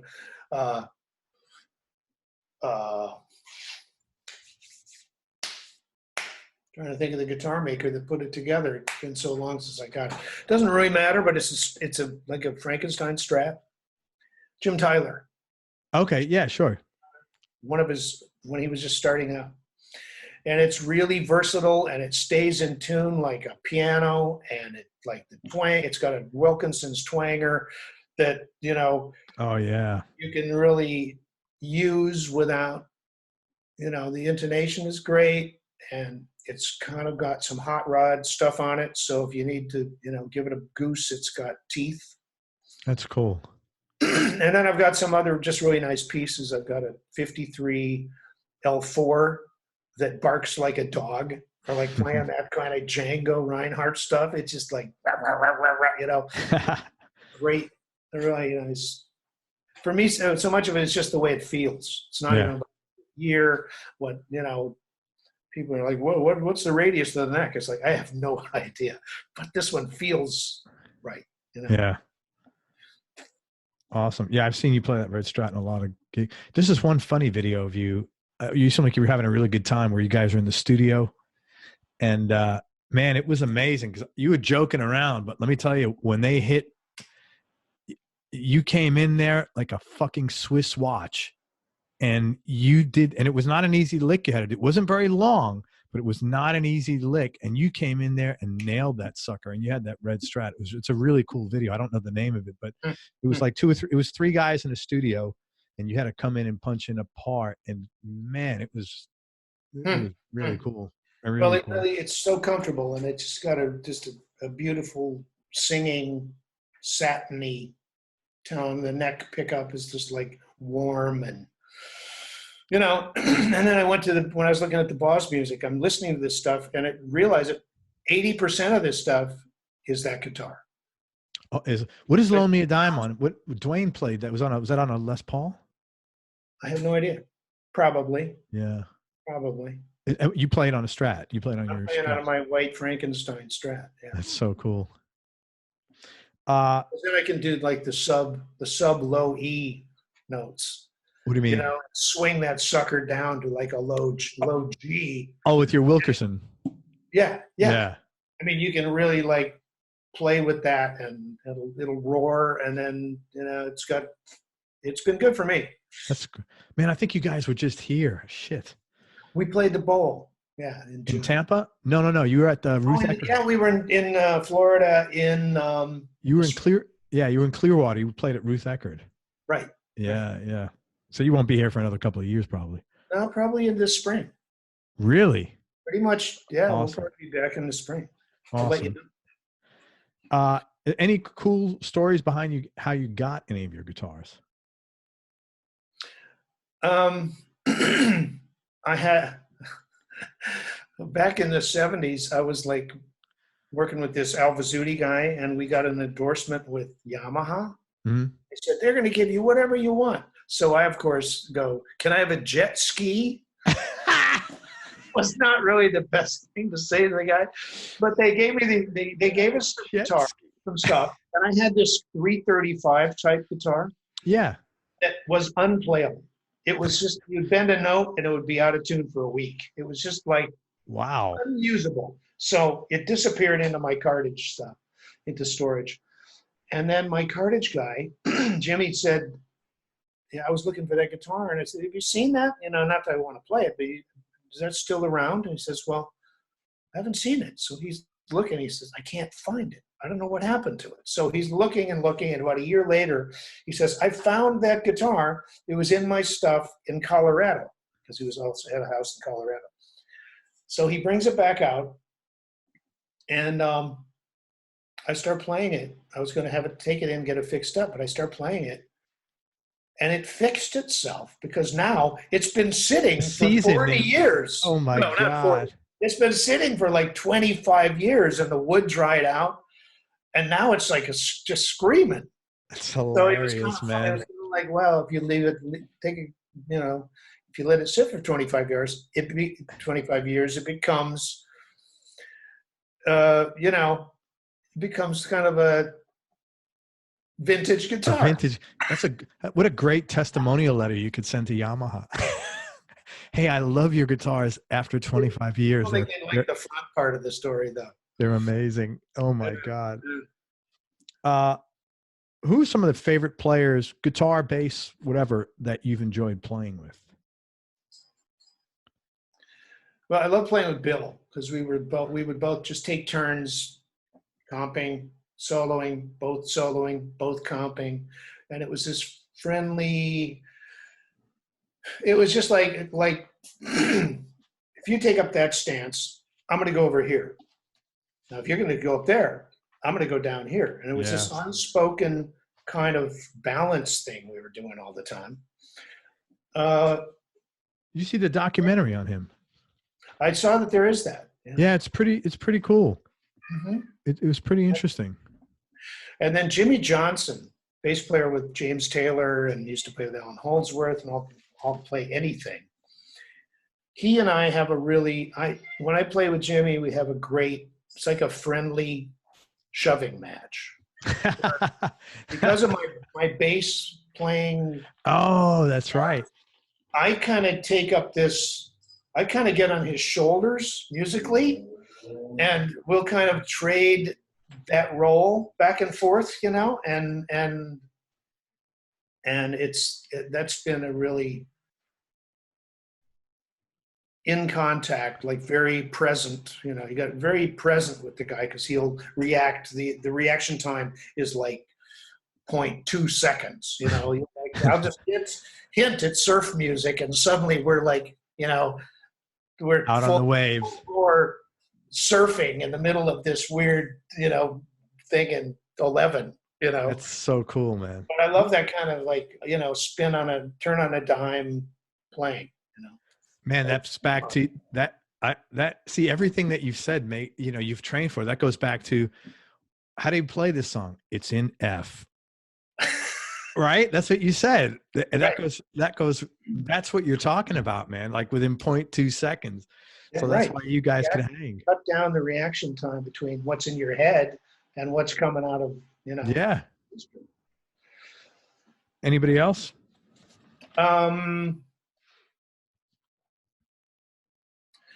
There's so many. I mean, there's so many players that I've learned a lot from, and I love the guys who are really present, who are like really in this moment and reacting to what you hit, what you're playing right now. It's not like they walked in with all this stuff I've been working on all week, and so I'm going to use it on every song. It's like really, where you can start a song and it's like this really very airy ballad thing. And it's kind of like, well, the guys who like instinctively know what to do, whether it's not play, whether it's to play very little, like the spaces between, it's like those great weather report ballads, where here's these guys with more chops than anybody. And they're playing this ballad that's just like, I'm just weeping listening to this thing because it's so fraught with emotion and the restraint, It's like what I love about Keith Jarrett too. It's like you'll hear him playing this stuff and it's the restraint. He could just like, kill you with what he's got so much on tap, and yet he chooses not to.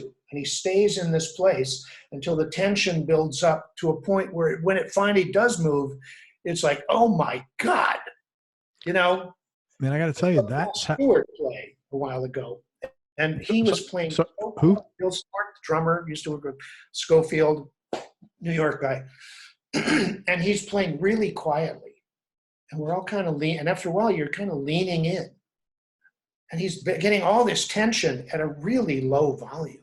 And so when he would actually go and hit something, it was like, whoa, That's like cool, this man. great, because there's a lot of guys who just like, you're bashing all night long. And even though it's good, to me, it gets to be like the same flavor.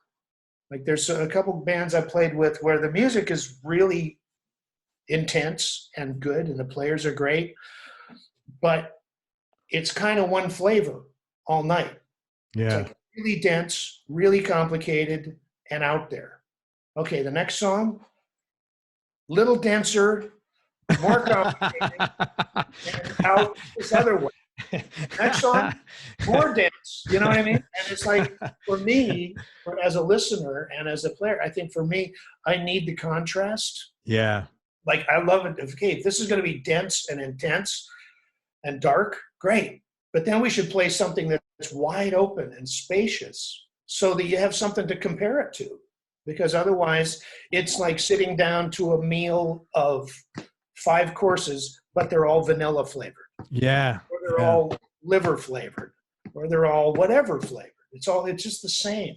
I'm looking for contrast. It's interesting. I had an interview one time about, and I was talking to the artist about how they structured the songs on their album, and he said, "Man, if I had one song in C, the next one's not going to be in C; it's an A. If I have one song at 110 beats per minute, the next one's going to be at 160 or 70." And he said, "I'm always thinking I don't want to drag this thing on for multiple. People want exactly what you said, contrast." Sure, right. People like I would like to be able to pull in non-jazz people, and getting people to listen who they're not particularly leaning towards that kind of music. So how can you get them to, how can you hit something emotional in them and move somebody? Well, that you did a great job of that. I don't know where you were playing, but it's on YouTube, and it's like an hour and a half long, an hour and 20 minutes maybe. Do you know the gig I'm talking about? It was a trio or a quartet.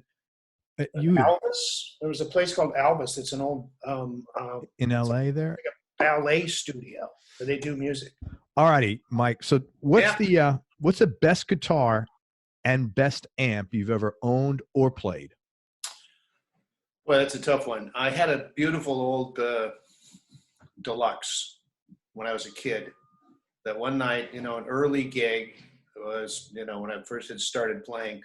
We were playing at some college, kind of like a club for college kids, and I was probably 15, 16, and this sucker was roaring. I mean, that little Deluxe just was the perfect size for the room, and it was right about 7.5 on the level, and so there was just enough breakup when you dug in, and you'd back off and it would get sweet. But I was so early into playing, I can't really get into the specifics of why. So, I mean, amps, I've been looking again for some amp that really knocks me out, for something that really, makes me jump up and down. I remember one time, yeah. I would say everybody, 80 to 85% of my guests pick some sort of vintage Fender, always. Well, what I'm using with Boz, which really works well, is I'm using an old Fender Bassman head and a THD head. THD, which is a company that has gone out of business. They're up in Seattle, but they made great amps. So I've got a couple of those, and I'm switching heads on this, with the same cabinet on the Boz. And then the Fender, it's just got this beautiful thing for the clean stuff. The clean stuff just sounds like it's got that, you can feel the tube opening and closing, the valve, you can almost see the valve opening. That's cool. And then for the crunchier stuff, I'm using this THD, which has got some teeth. And I'm always looking though. I mean, it's like, I love the pedal steel guys. They get this thing where it's ultra clean.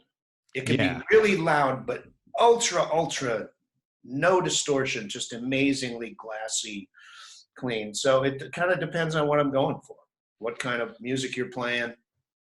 Sometimes you want it trashy, Somebody that I think you probably know, I spoke to the other day, they have a guitar with a pedal steel.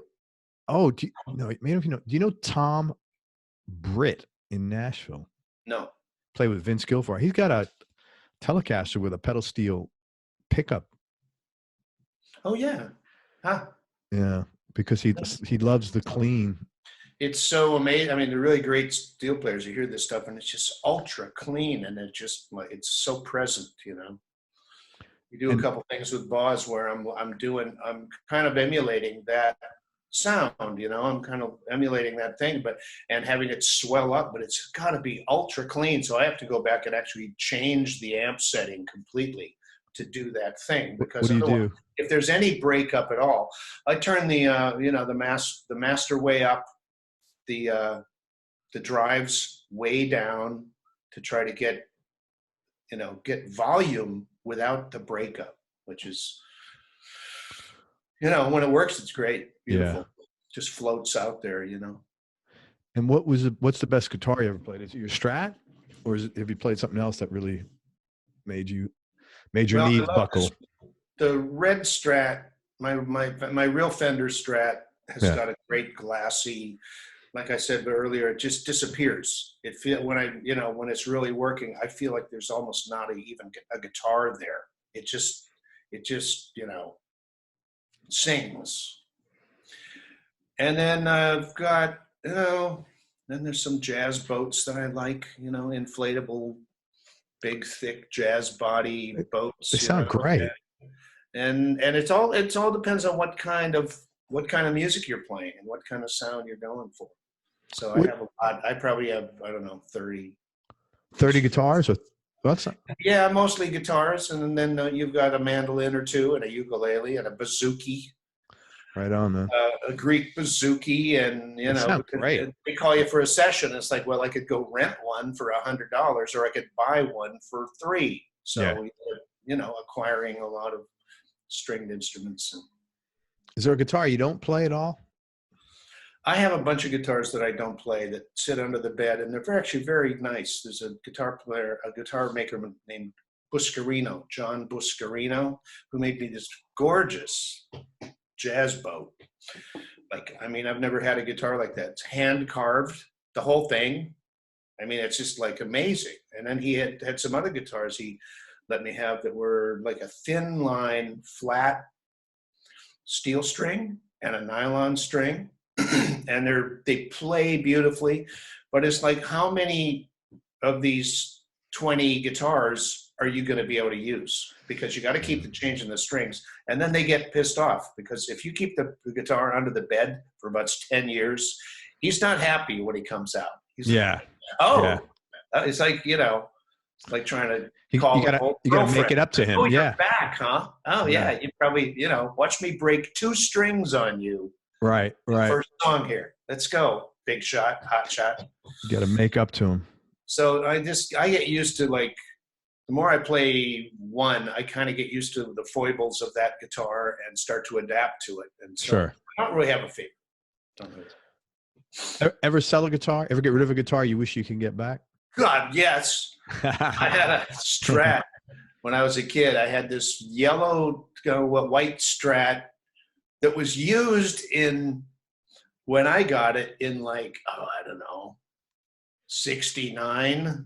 Oh, wow. 70. So it was used then.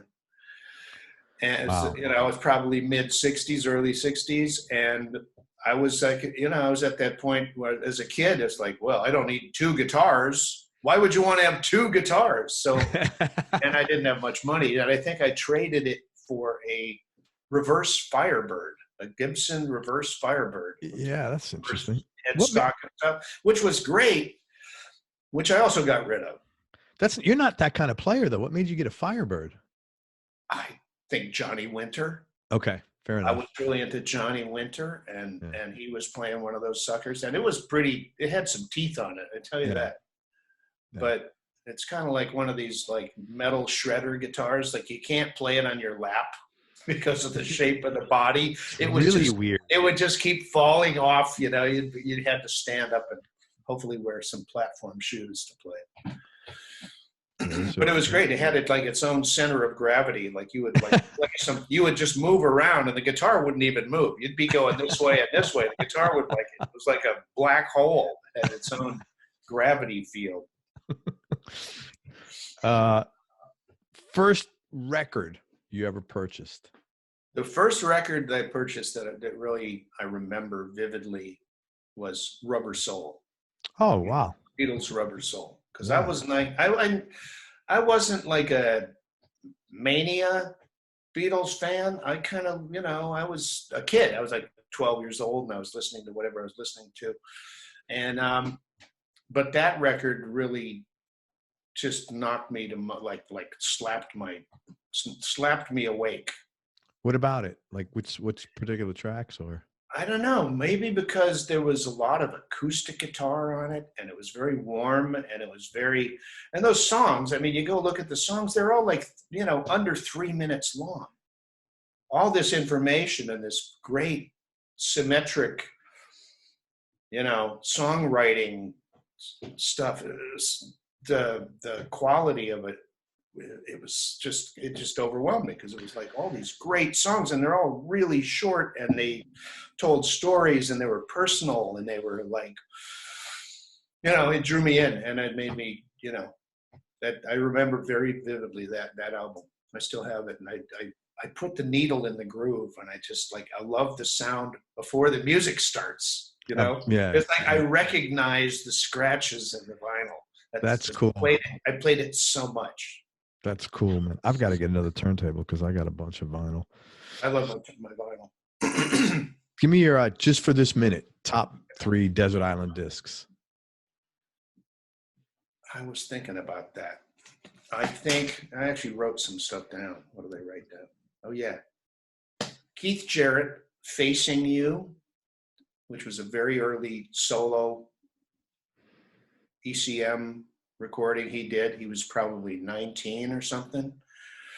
And it's just like, it's so connected and so rich. I mean, it goes everywhere. It goes from the most lyrical thing you ever heard to Art Tatum stride to beautiful melodic ideas and this connectivity, these long 8-9 minute pieces that are like, I just, you know, it just really struck me hard. And I still one of my favorite things is I get, you know, the connection emotionally to that for me. Because I think most kids are the same way.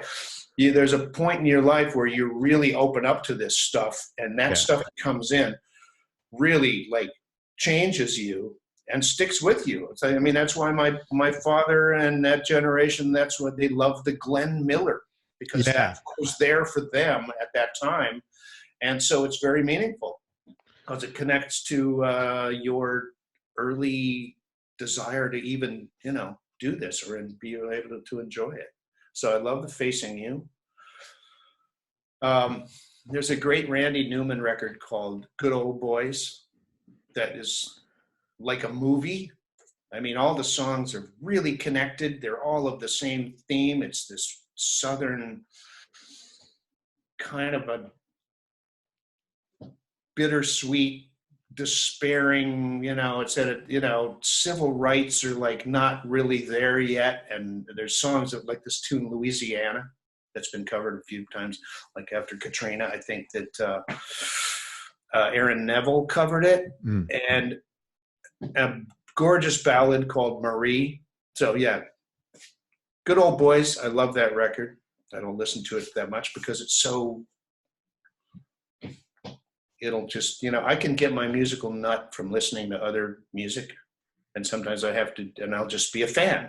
Yeah. And I don't do my stuff. So sometimes I have to remove that so that I will, so the songs that are bouncing around in my head are my own, so I can finish, you know.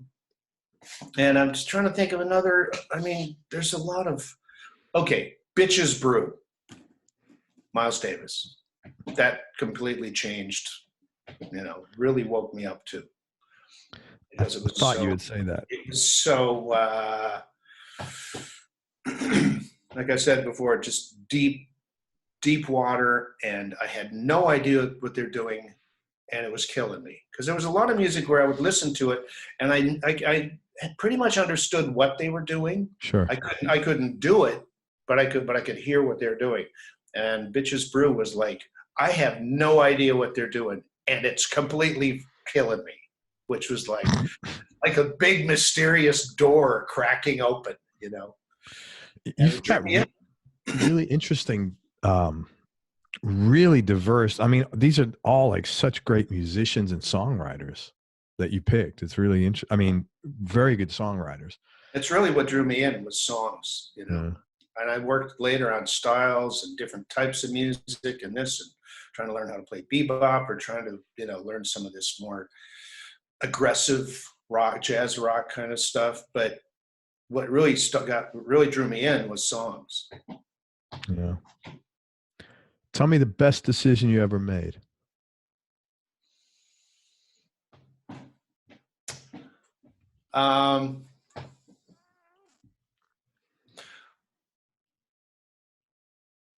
To clean up my act.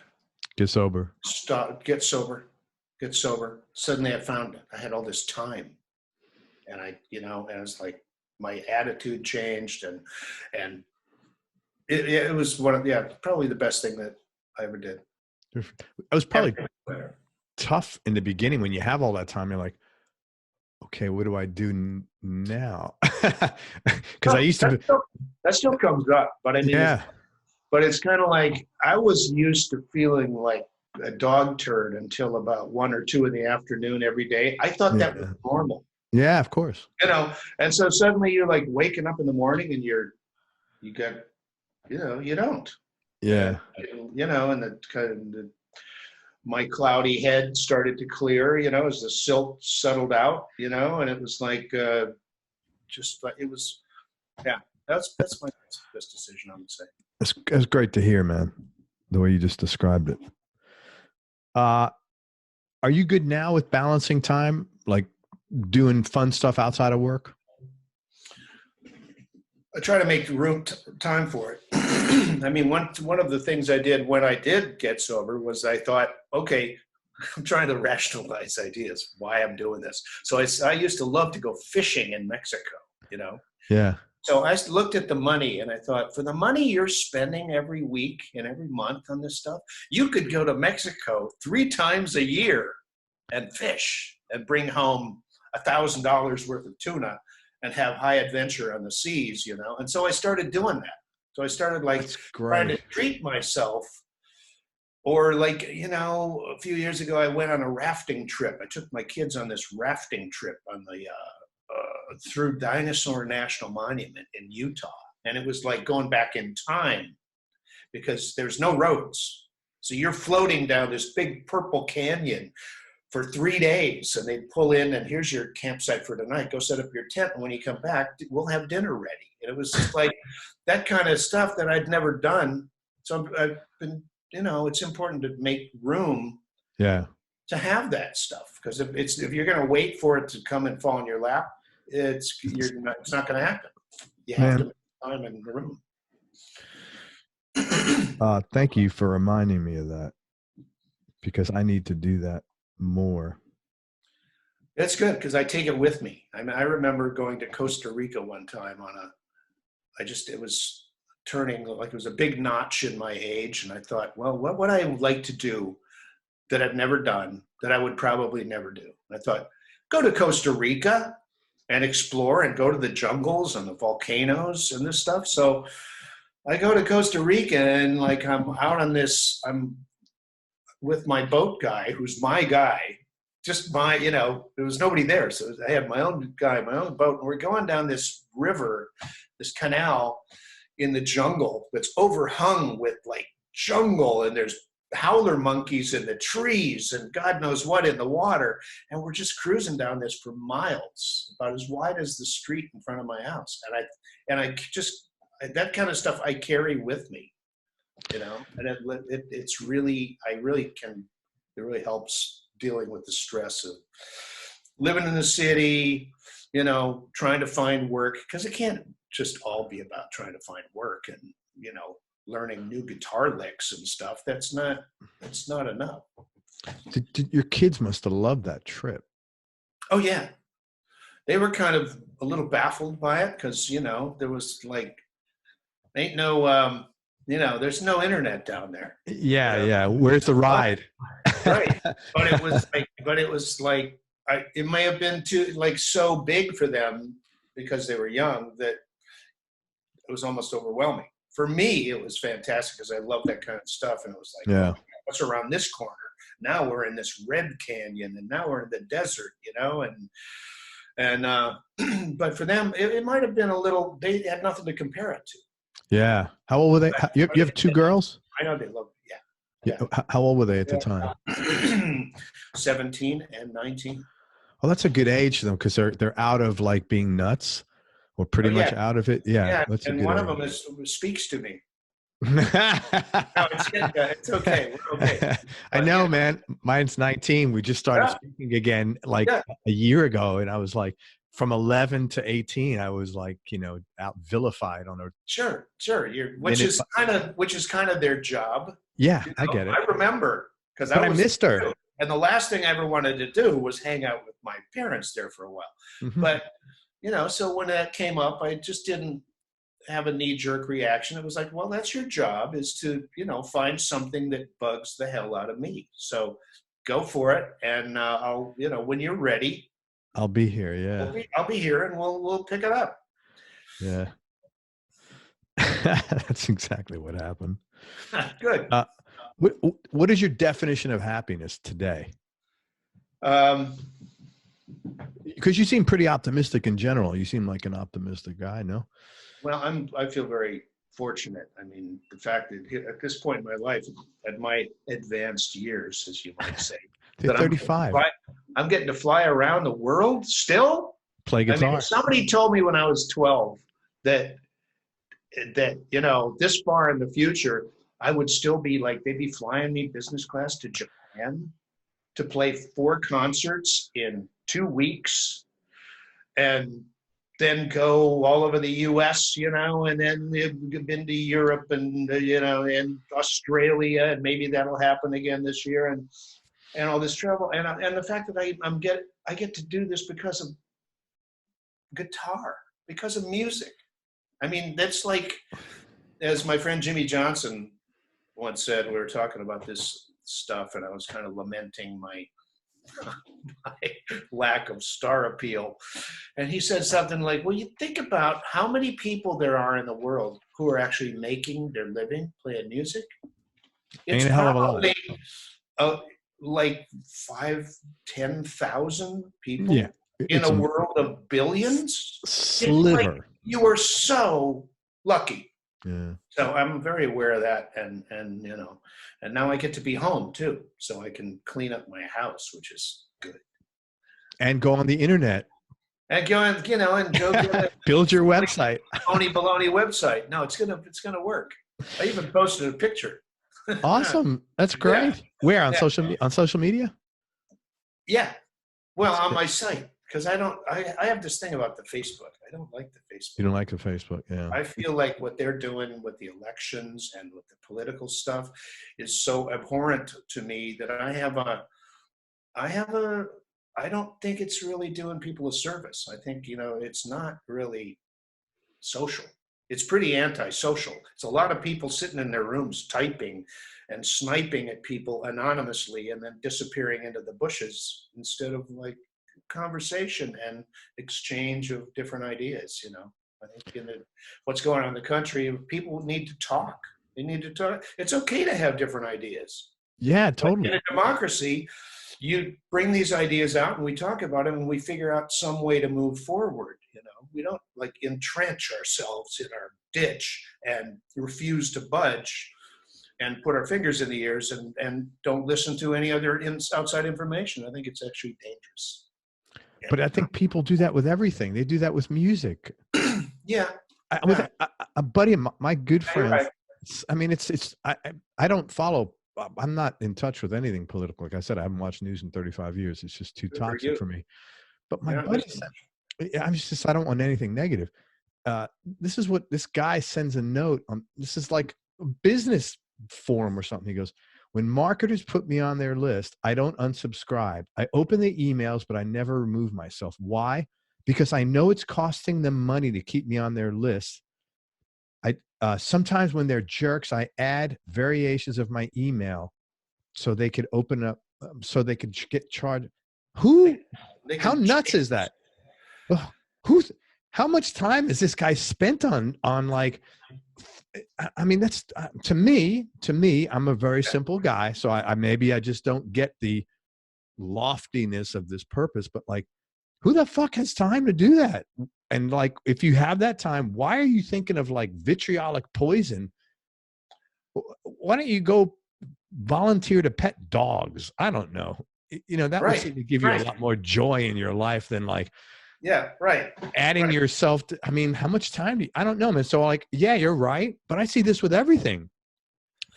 Yeah. Well, I saw that movie, A Star is Born, this new version. Yeah. Gaga version. Yeah. It's a good movie. And it gets to the end where the guy, okay, here's a little, what do they call this? Spoiler.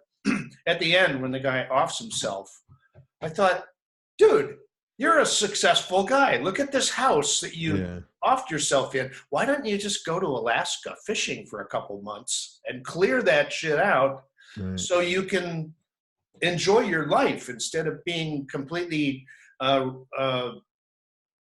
just responding to the world. Right. Where you're just like always on the defense to the world. I mean, with websites and stuff, like, so with the Facebook stuff, I will, if I'm going to promote a gig, I will go in there, post my gig, and then get out as soon as possible, And by the time I'm there, I see all these like, hello. So I'll go quickly through the list and see if there's somebody there that I want to talk to and send them a message and say, you have to email me because I never, ever come here. Right. Because I find that better. At least it's a personal, it's like a letter. It's like a phone call. It's weird. I actually pick up the phone and call people, and and these are some of my friends. They don't always pick up the phone, and they text me.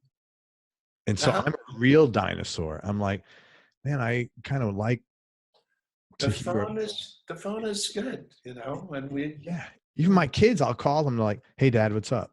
By text. And I'm like, I'm calling you on the telephone. Pick up the fucking phone. That's what's up, Right. But I get it, man. The antisocial aspects of the social media are kind of worrisome to me because I feel like it just looks like people are getting more and more entrenched in not being open to other ideas. And my whole thing in music and life is like, you got to be open to learning. And once you stop learning and you go, I know all I need to know, you're like dead meat. Totally. You have nothing to give or share. Yeah. And you get that from people. For me anyway, I learn from others, I mean, I read stuff, but when I have a question and I pick up the phone, hey, can you explain this to me? That's right. Well, it's the same in like playing music. It's like where I've got the two test tubes back and forth with the looper, and it's like, I can get so far, but I know that if I get together with, I'm so lucky, like in this town, the guys I can call play drums on my stuff. Any one of the 15 guys I can call would be the best guy in the state, almost anywhere. You know what I mean? They're like incredible level of musicianship, and you play with these guys and you kind of figure out, oh, that's how my song should go, because you're getting information from the outside from somebody who's done this their whole life, and they've got insights that I would never think of. It's all about what people think. I'll just say one more thing about that. There's a lot of dirty water out there. Doesn't mean you got to jump into it. That's true. I don't ever get involved. Like my buddy he said something back to that guy. I said, why'd you waste your time and do that? I'm like, what did you get out of that? He's like, I guess. Anyway. Yeah, it's like there's another analogy which is not exactly like what we're talking about the telephone, but there's another analogy about just because the phone is ringing doesn't mean you have to go pick it up. Absolutely. You don't have to go run over there and pick it up and go, unless it's you calling. Then they should definitely pick it up. Absolutely. Like it shouldn't be like have these knee-jerk reactions to things in life. Like if you want to have a self-driven, purposeful life, you need to make sure that happens. Yeah, man, that is really It can be hard though. It's very hard sometimes. But I think it's really true what you said. You a few minutes ago, you don't want to go through life constantly reacting. Right. Where you're on the defensive all the time. And it's like, you're always, it's like, you have an opportunity to get what you want out of life if you try to make that happen. Otherwise, you're just going to be reacting to things, and it'll never end Because once they've got you on the defensive, they just can keep hitting you, and you're always off balance and trying to, instead of, planting your feet. That's the kind of shit they teach in recovery. All this stuff that they should be teaching in public schools, man. Absolutely. Seriously. To, keep your, because it's like when people start telling themselves scary stories about up in your own head. In your head, and the bats in the belfry start to tell you these stories. Well, nobody knows what scares me more than me. Yeah, absolutely. So when I start telling scary stories to myself, I go right to the one thing that scares me the most, and jab the finger in there and twist it around. And so you can just scare the bejesus right out of yourself. Yeah. And it's or not. Yeah. Or it's not a choice. Buy into this terrible idea. I'm with you, man. Tell me, this is a tough question. What do you like most about yourself? I think my willingness to learn. I'm really interested. I would much rather be informed than to be right.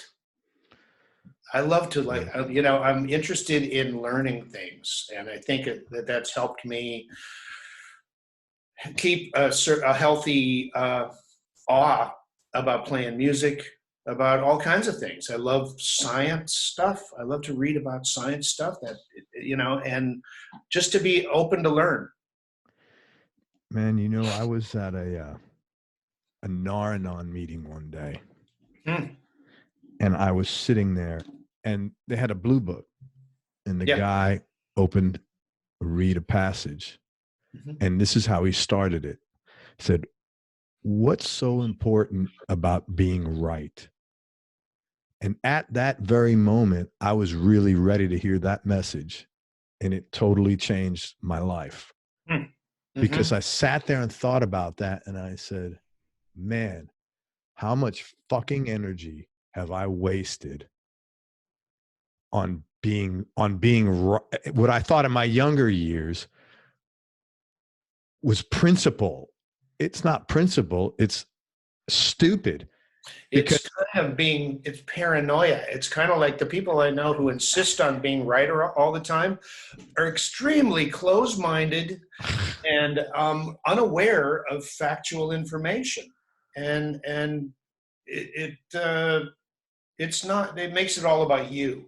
Makes it all about me. What we're talking about, this thing about astronomy. What about my needs? It means nothing. It's like. I don't, being right it's not even possible. No. And it literally changed my relationship with my wife, because I realized a lot of times we would bicker. And what I was bickering about was I wanted her to see my point, because it was right. And I thought to myself, what a douche I am, because who cares if it's right? This is a woman you love. Why don't you see her point? It was just, I heard that message and I'm so grateful. I guess it was just, I was ready, and it totally changed my dynamics of relationship. And there's also the idea of okay, if you're having a conversation and a debate about things, then it's great to state the facts, and state things that you think are true. But if somebody goes into the defensive crouch, that doesn't mean I have to do that too. That I can have an impassioned argument about something without feeling personally threatened. Yeah. To the point where I've got to, fight back to prove that I'm right. It's like, no, these facts don't really need your approval. This is stuff that's true. And it's like, if you choose to put your fingers in your ears, then that's your choice. But it doesn't need your approval. It's like, sometimes I feel that way about music too, where people are like, this guy's no good. Like when they people start ranking guitar players. I know, I can't stand I'm like, that's like saying, apples are better than bananas, so we should get rid of bananas. It's the dumbest idea. Exactly what it's like. It's completely a dumb idea, Yeah, I agree. It stinks. I was so affected by that from that point on, I just became disinterested in sharing my opinion. Not because I felt my opinion was worthless. I'm like, who gives a shit? Right. I almost don't even give a shit. It's like, okay, It's just an opinion, but if you can't enjoy an apple and a banana, that's your loss. I'm Yeah. sorry. I mean, when they like, well, Hendrix was better, he's the greatest, or Holdsworth's the greatest, or Clapton's the greatest. I go, well, yeah, Django. Django? Ever heard Christopher Parkening playing Yeah, Bach? right. Yeah. Because it's like, this is a dumb idea. You have to make the world. Yeah. Yeah. And it Totally, just confuses you, because now you're in this thing where everything, well, this tree is better than that tree. Really? That's a interesting, stupid idea you have there. You're 100% correct, man. Yeah. It's a dumb idea. Well, you are right, actually, right now. So. Way righter than you. You are way righter than me. 100%, Mike. But it was funny. It really changed. And I became so like, I don't ever give a shit about being right. In fact, I don't care if someone thinks I'm an idiot at this point. I really mean, and I don't mean that like arrogantly, like it doesn't, like how you feel about me really is none of my business when it comes down to it. That's a good one to hang on to. It's like, and it's a selfish thing because it freed me of so much stress. Yeah. And I'll still have like, impassioned arguments about things, but it's like, if you don't agree with me, well, let's talk about it. If you're just going to cross your arms and go into defense mode and refuse to take any information in, then we're done. Right. But I would like to, I want to learn things. Do you? Right. Yeah. No. Or you know everything you need to know? Because if that's the case, here's a box for you to get into, because it's all over. It's like, anyway. I hear you, man. Something or someone you miss from your childhood? I miss my friend Don Eliason, who was my dad's piano player. Oh yeah, that's right. He taught you a lot. Who taught me tons and opened me up to all kinds of music. And he was a sweet guy, but at some point he's gone now, but he had towards the end, he kind of closed himself off to what we were just talking about being open to things, and stopped playing and became kind of embittered about that. And he was kind of a surrogate father to me. And we used to, he helped me so much that it's huge. So I miss Don. It's interesting. I don't ask this question all the time. When I do, at first blush, people might think, oh, of course someone's going to say their dad, their mom, their grandma. No, 90% of those, or close to 90% of the response is always a friend that meant a lot. And either they passed or they just you lost your way with them, and nothing bad. But it's always interesting how it reminds me how important friendships are. Yeah, and you have to work on them, and I know that, and I'm not always so great at that. You got to nurture that and keep it alive, because if you don't stop watering that plant for about 20 years, it's going to be dead. You got to do some maintenance, and then you drop out of the picture too, because you didn't do the maintenance either, so you both lose out. Yeah. A guy told me that when I was early on in my marriage. I didn't have very good role models for marriage. And I was really glad I heard that. And I said, okay, that makes sense. So he said, a marriage is like a business. If you stop working it, it stops working, And I said, man, yeah. And I said, thank you, because and that helped whenever and my wife was of the same mindset, because she's just smarter than me, which is, not hard, but to her credit. And so somehow we kind of got through all the shit. Most exciting experience you've had? Well, we did a zip line in Colorado that was kind of terrifying. It was like that idea that it was in the Royal Gorge in Colorado, and there's this zip line that goes from one end of the canyon to the other end of the canyon, and it's only about a 2-minute ride. But once you leave the platform, you're like dangling over about a 2,000-foot drop to the river below. God. And so there's this initial feeling of like, I'm gonna die. but you don't die, and you're worried about, well, what if it falls down? It's like, well, it's been standing for 50 years. The weight of the cable alone is so gigantic. You're like a fly on a car. Yeah. Your weight means nothing to how this thing works. So, say unless there's a meteor strike, you're going to be okay. Have you ever been in sales? Have you ever been in sales? Have you ever been in sales? No.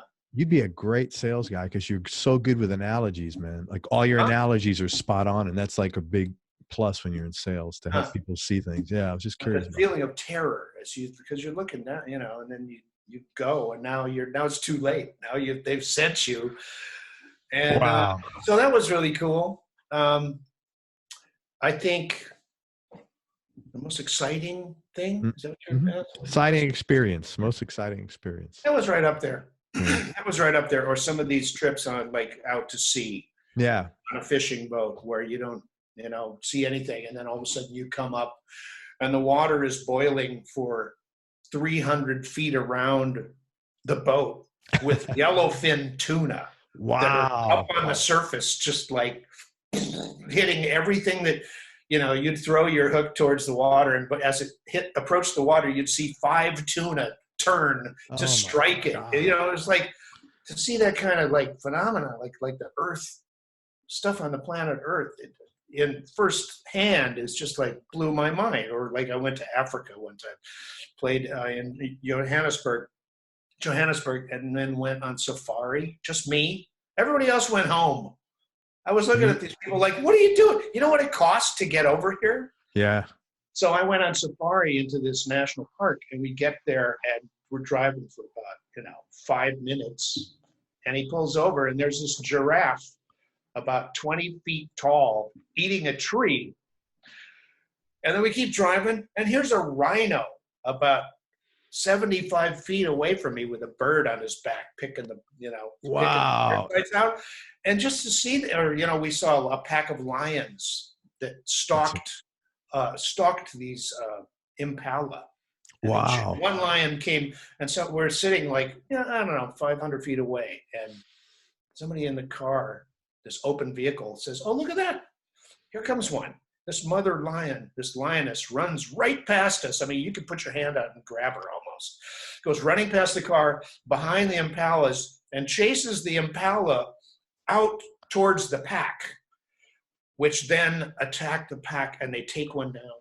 And man, they're so smart animals, aren't they? They were really, and this is life. This is their daily life, and they, Yeah, man, I love animals. I think that kind of stuff, that kind of natural phenomenon I love that. Where did you do this thing with the fish? That was all in Mexico, the yellowfin? Yeah, the yellowfin was a trip out of San Diego. And we were out for 3 nights at sea. And It was nothing. We'd pull up and the boat would stop. We were just cruising out there looking for the tuna. And nothing. And then finally one morning we pull up on this stop, and everybody was running out, and the water is just boiling. We caught so many fish that they made us stop at one point because the deck was completely covered with, it's a big boat, like 100-foot long boat. The deck was completely covered with these big tuna, and they said, somebody's going to break their leg. We have to get these tuna underneath the boat into the hole. So we stopped fishing, and they put all these fish under the boat, and then we could start again. Now, do they on these boats? And then they were gone. And then after another 20 minutes, suddenly they were just gone. So you got to, do they skin on and cut all these fish for you? They will. Or you can do it yourself. Yeah. Right. So wow. High adventure, Yeah, I love that. I love fishing. You just never believe you would see that. You know Lenny Castro, right? Sure. He's into fishing, but like bass fishing. Oh yeah. Bass fishing. Yeah. That's where you get the coat with the decals.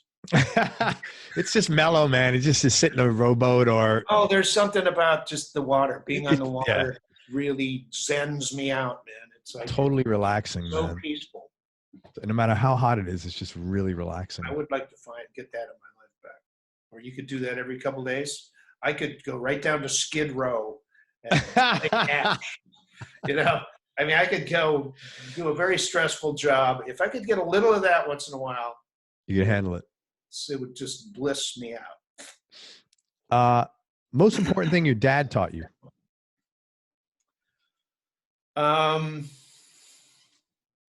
Preparation. And like, he used to, I'd be leaving for play a musical thing, and he would say, I'm leaving about 8:20, and he goes, what time's the job? He says 9. He says, what if you have a flat tire? What if there's traffic? What if, you got to be more prepared, you want to be prepared, which kind of led me to the idea of once I was decided to leave Dakota, it's like, well, then where am I going, and what am I going to try to do when I get there? So I want to be as prepared as possible. So I started trying to prepare. And you did. In my head and musically, to be able to deal with things and be able to not go, geez, I guess I should have practiced. Now that I live, you don't just go to New York and become a singer. You got to build it up and have some, abilities. Yeah, but I respect your knowledge base, your understanding of that at such a young age, and being willing to do it. Because you said several times over the course of our conversation, I knew the competition was tough. I didn't want to get swallowed. I wanted to and you were willing to do the work for that. And you did it in your own way, and you worked your ass off over and over and over and over. And you can, poke fun at yourself about your exercise, but man, what a career you've had because of that foundation. Well, I knew if I was serious about it, this is your chance. This is your one chance to do it. So if this is not the time to slough off. And I wish I had made that decision with other things in my life. Well, don't we all?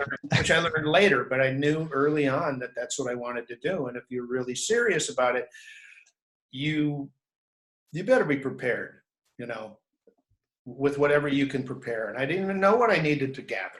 I didn't know what I needed to prepare. So I just started with what's in front of me. You prepared for everything, man. That's why you've been so diverse with your career, as far as being able to come in and be a superstar in this genre or that genre. I mean, it's like awesome. Well, it was when we were talking about styles. It's a lot of work. I remember doing a country western session one time where we finished it and it didn't go great.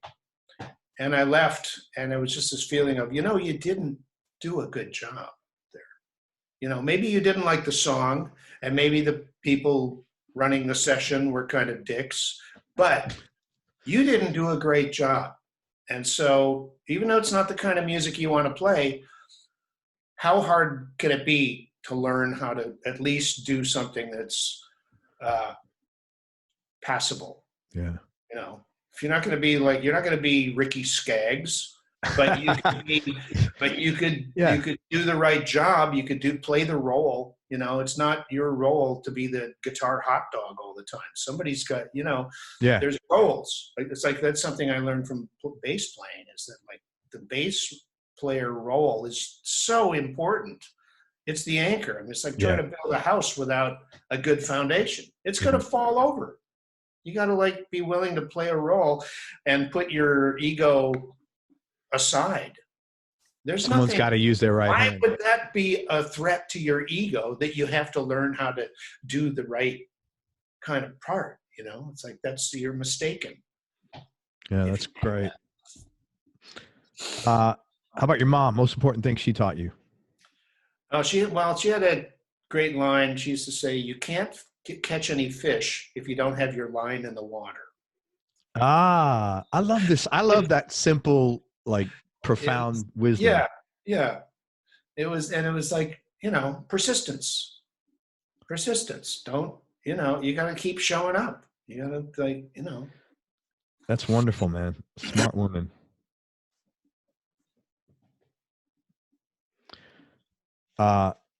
Favorite place you've traveled? I thought Prague was incredibly beautiful and storybook and just mesmerizing, and the architecture was just like stupid. It was so awe-inspiring.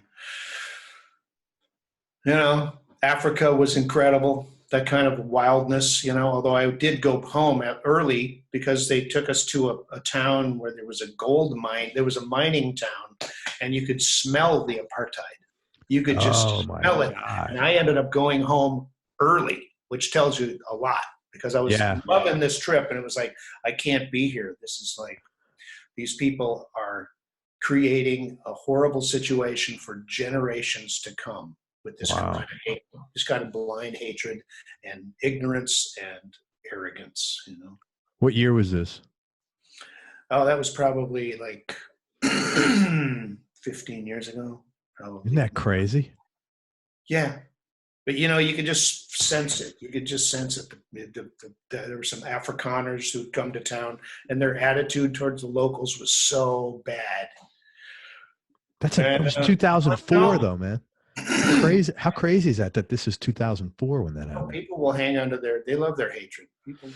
People like that who close their minds to new information. They'll defend this bad idea to their death. That's scary, man. 2 more questions, Mike. Yeah. Best advice you've ever been given, and who gave it to you?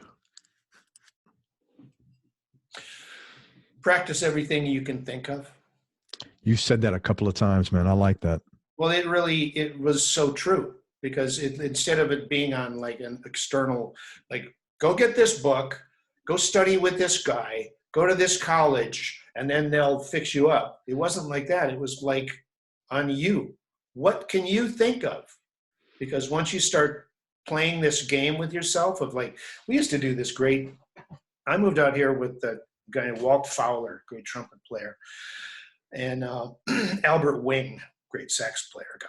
And we used to play this game, this ear training game, where the guy who was would go to the piano and he would play a note, and it was your job to go up after he did that and play that note, not to play around it, but to play that note. And then once you got it, you got to be the guy. And then you would be 2 notes, any 2 notes. And you'd have to go up there and get you good at identifying these things. And you would get those notes, and then it would be the next guy. And pretty soon it's 5 notes, and then it's 6 notes. And it was like this idea of posing, this is a game, which is what really kept it fun for me, that like, and there's no limit, it's not like, well, you're finished. Now here's your diploma and you can go home. It was like just an ongoing thing of like increasing your reach, that's how I feel like the stuff that when I do a lesson, it's all about, and this intervallic stuff, it's kind of about increasing your reach, where you're able to look at the same information in a different way and come up with different ways so you don't get stuck with licks.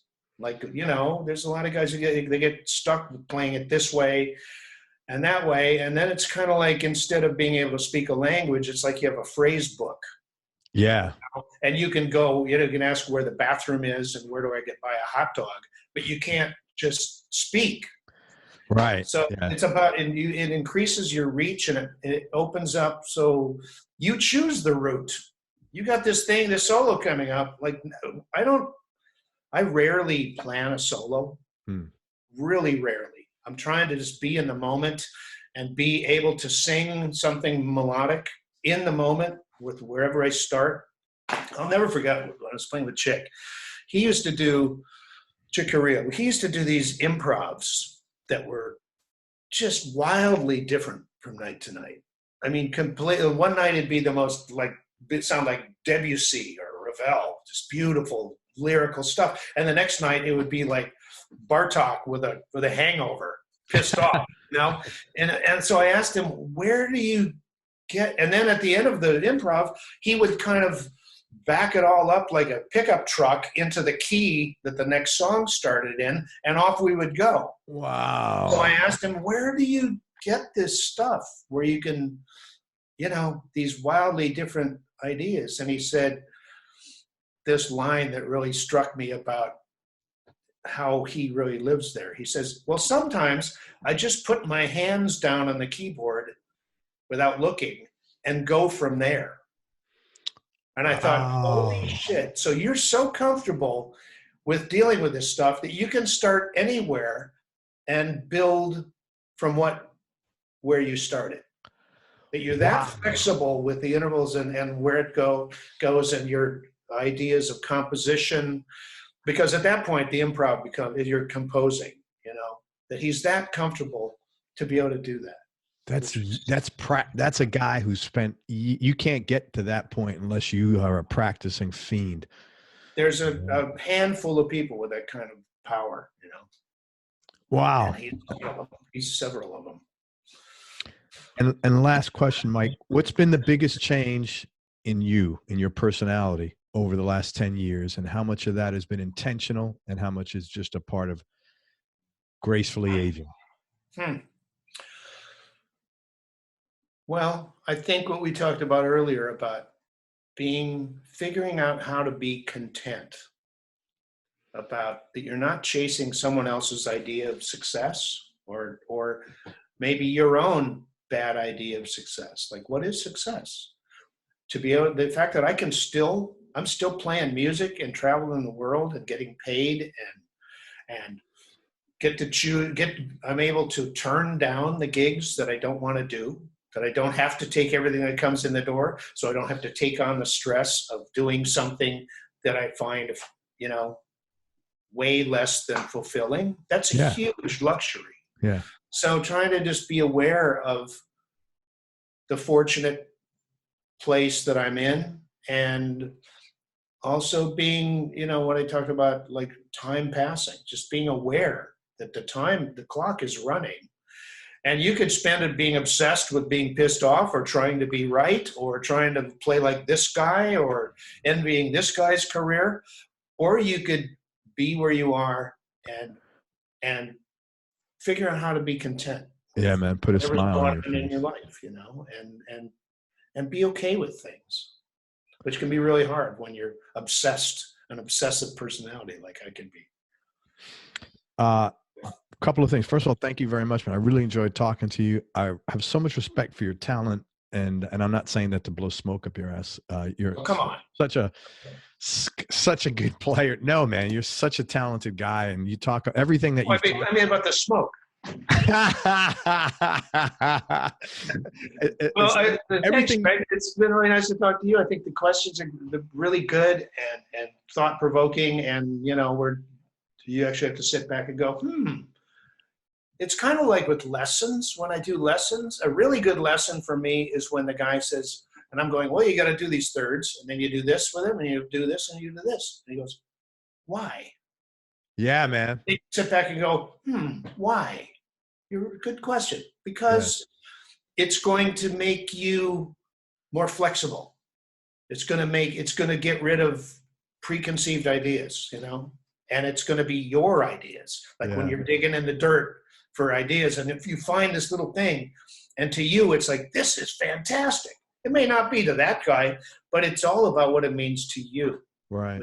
So I like the questions, and thank you, man. That's been good. Thank you, man. It's my pleasure, honestly. Let me tell people, you have a couple of solo records out, right? How many records do you have? Yeah, I have. I've done a couple things with a guy named Bruce Arnold. We're playing two guitars. We're going to do another one here after this next NAMM show. Great. Record here.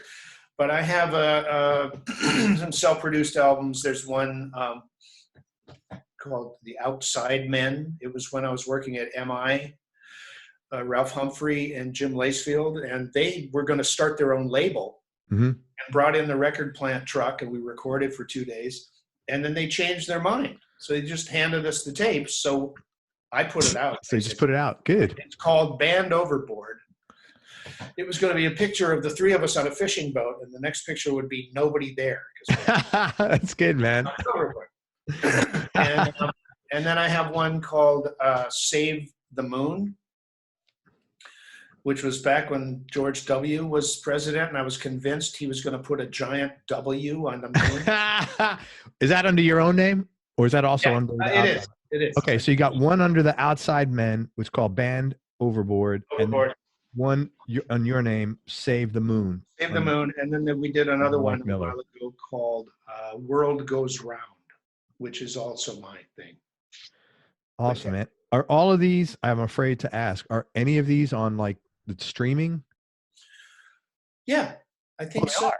I haven't looked for a long time, Okay. but I believe so. And I'm also going to be, I could also sell you the wax cylinder. I mean, the CD. Great. At the website. That's right. At Mike, let me tell you where to go to Mike's website. It's Mike Miller Musics, plural.com. Mike Miller Musics, musics.com. That's right. That's it. Also, if you are interested in lessons, Mike's a great player, man. If you have any inkling towards jazz fusion or just learning composition and melody and how to branch out and get deep with that, I would really encourage you to look at working with Mike. Email him. He's gonna have a contact tab on his website.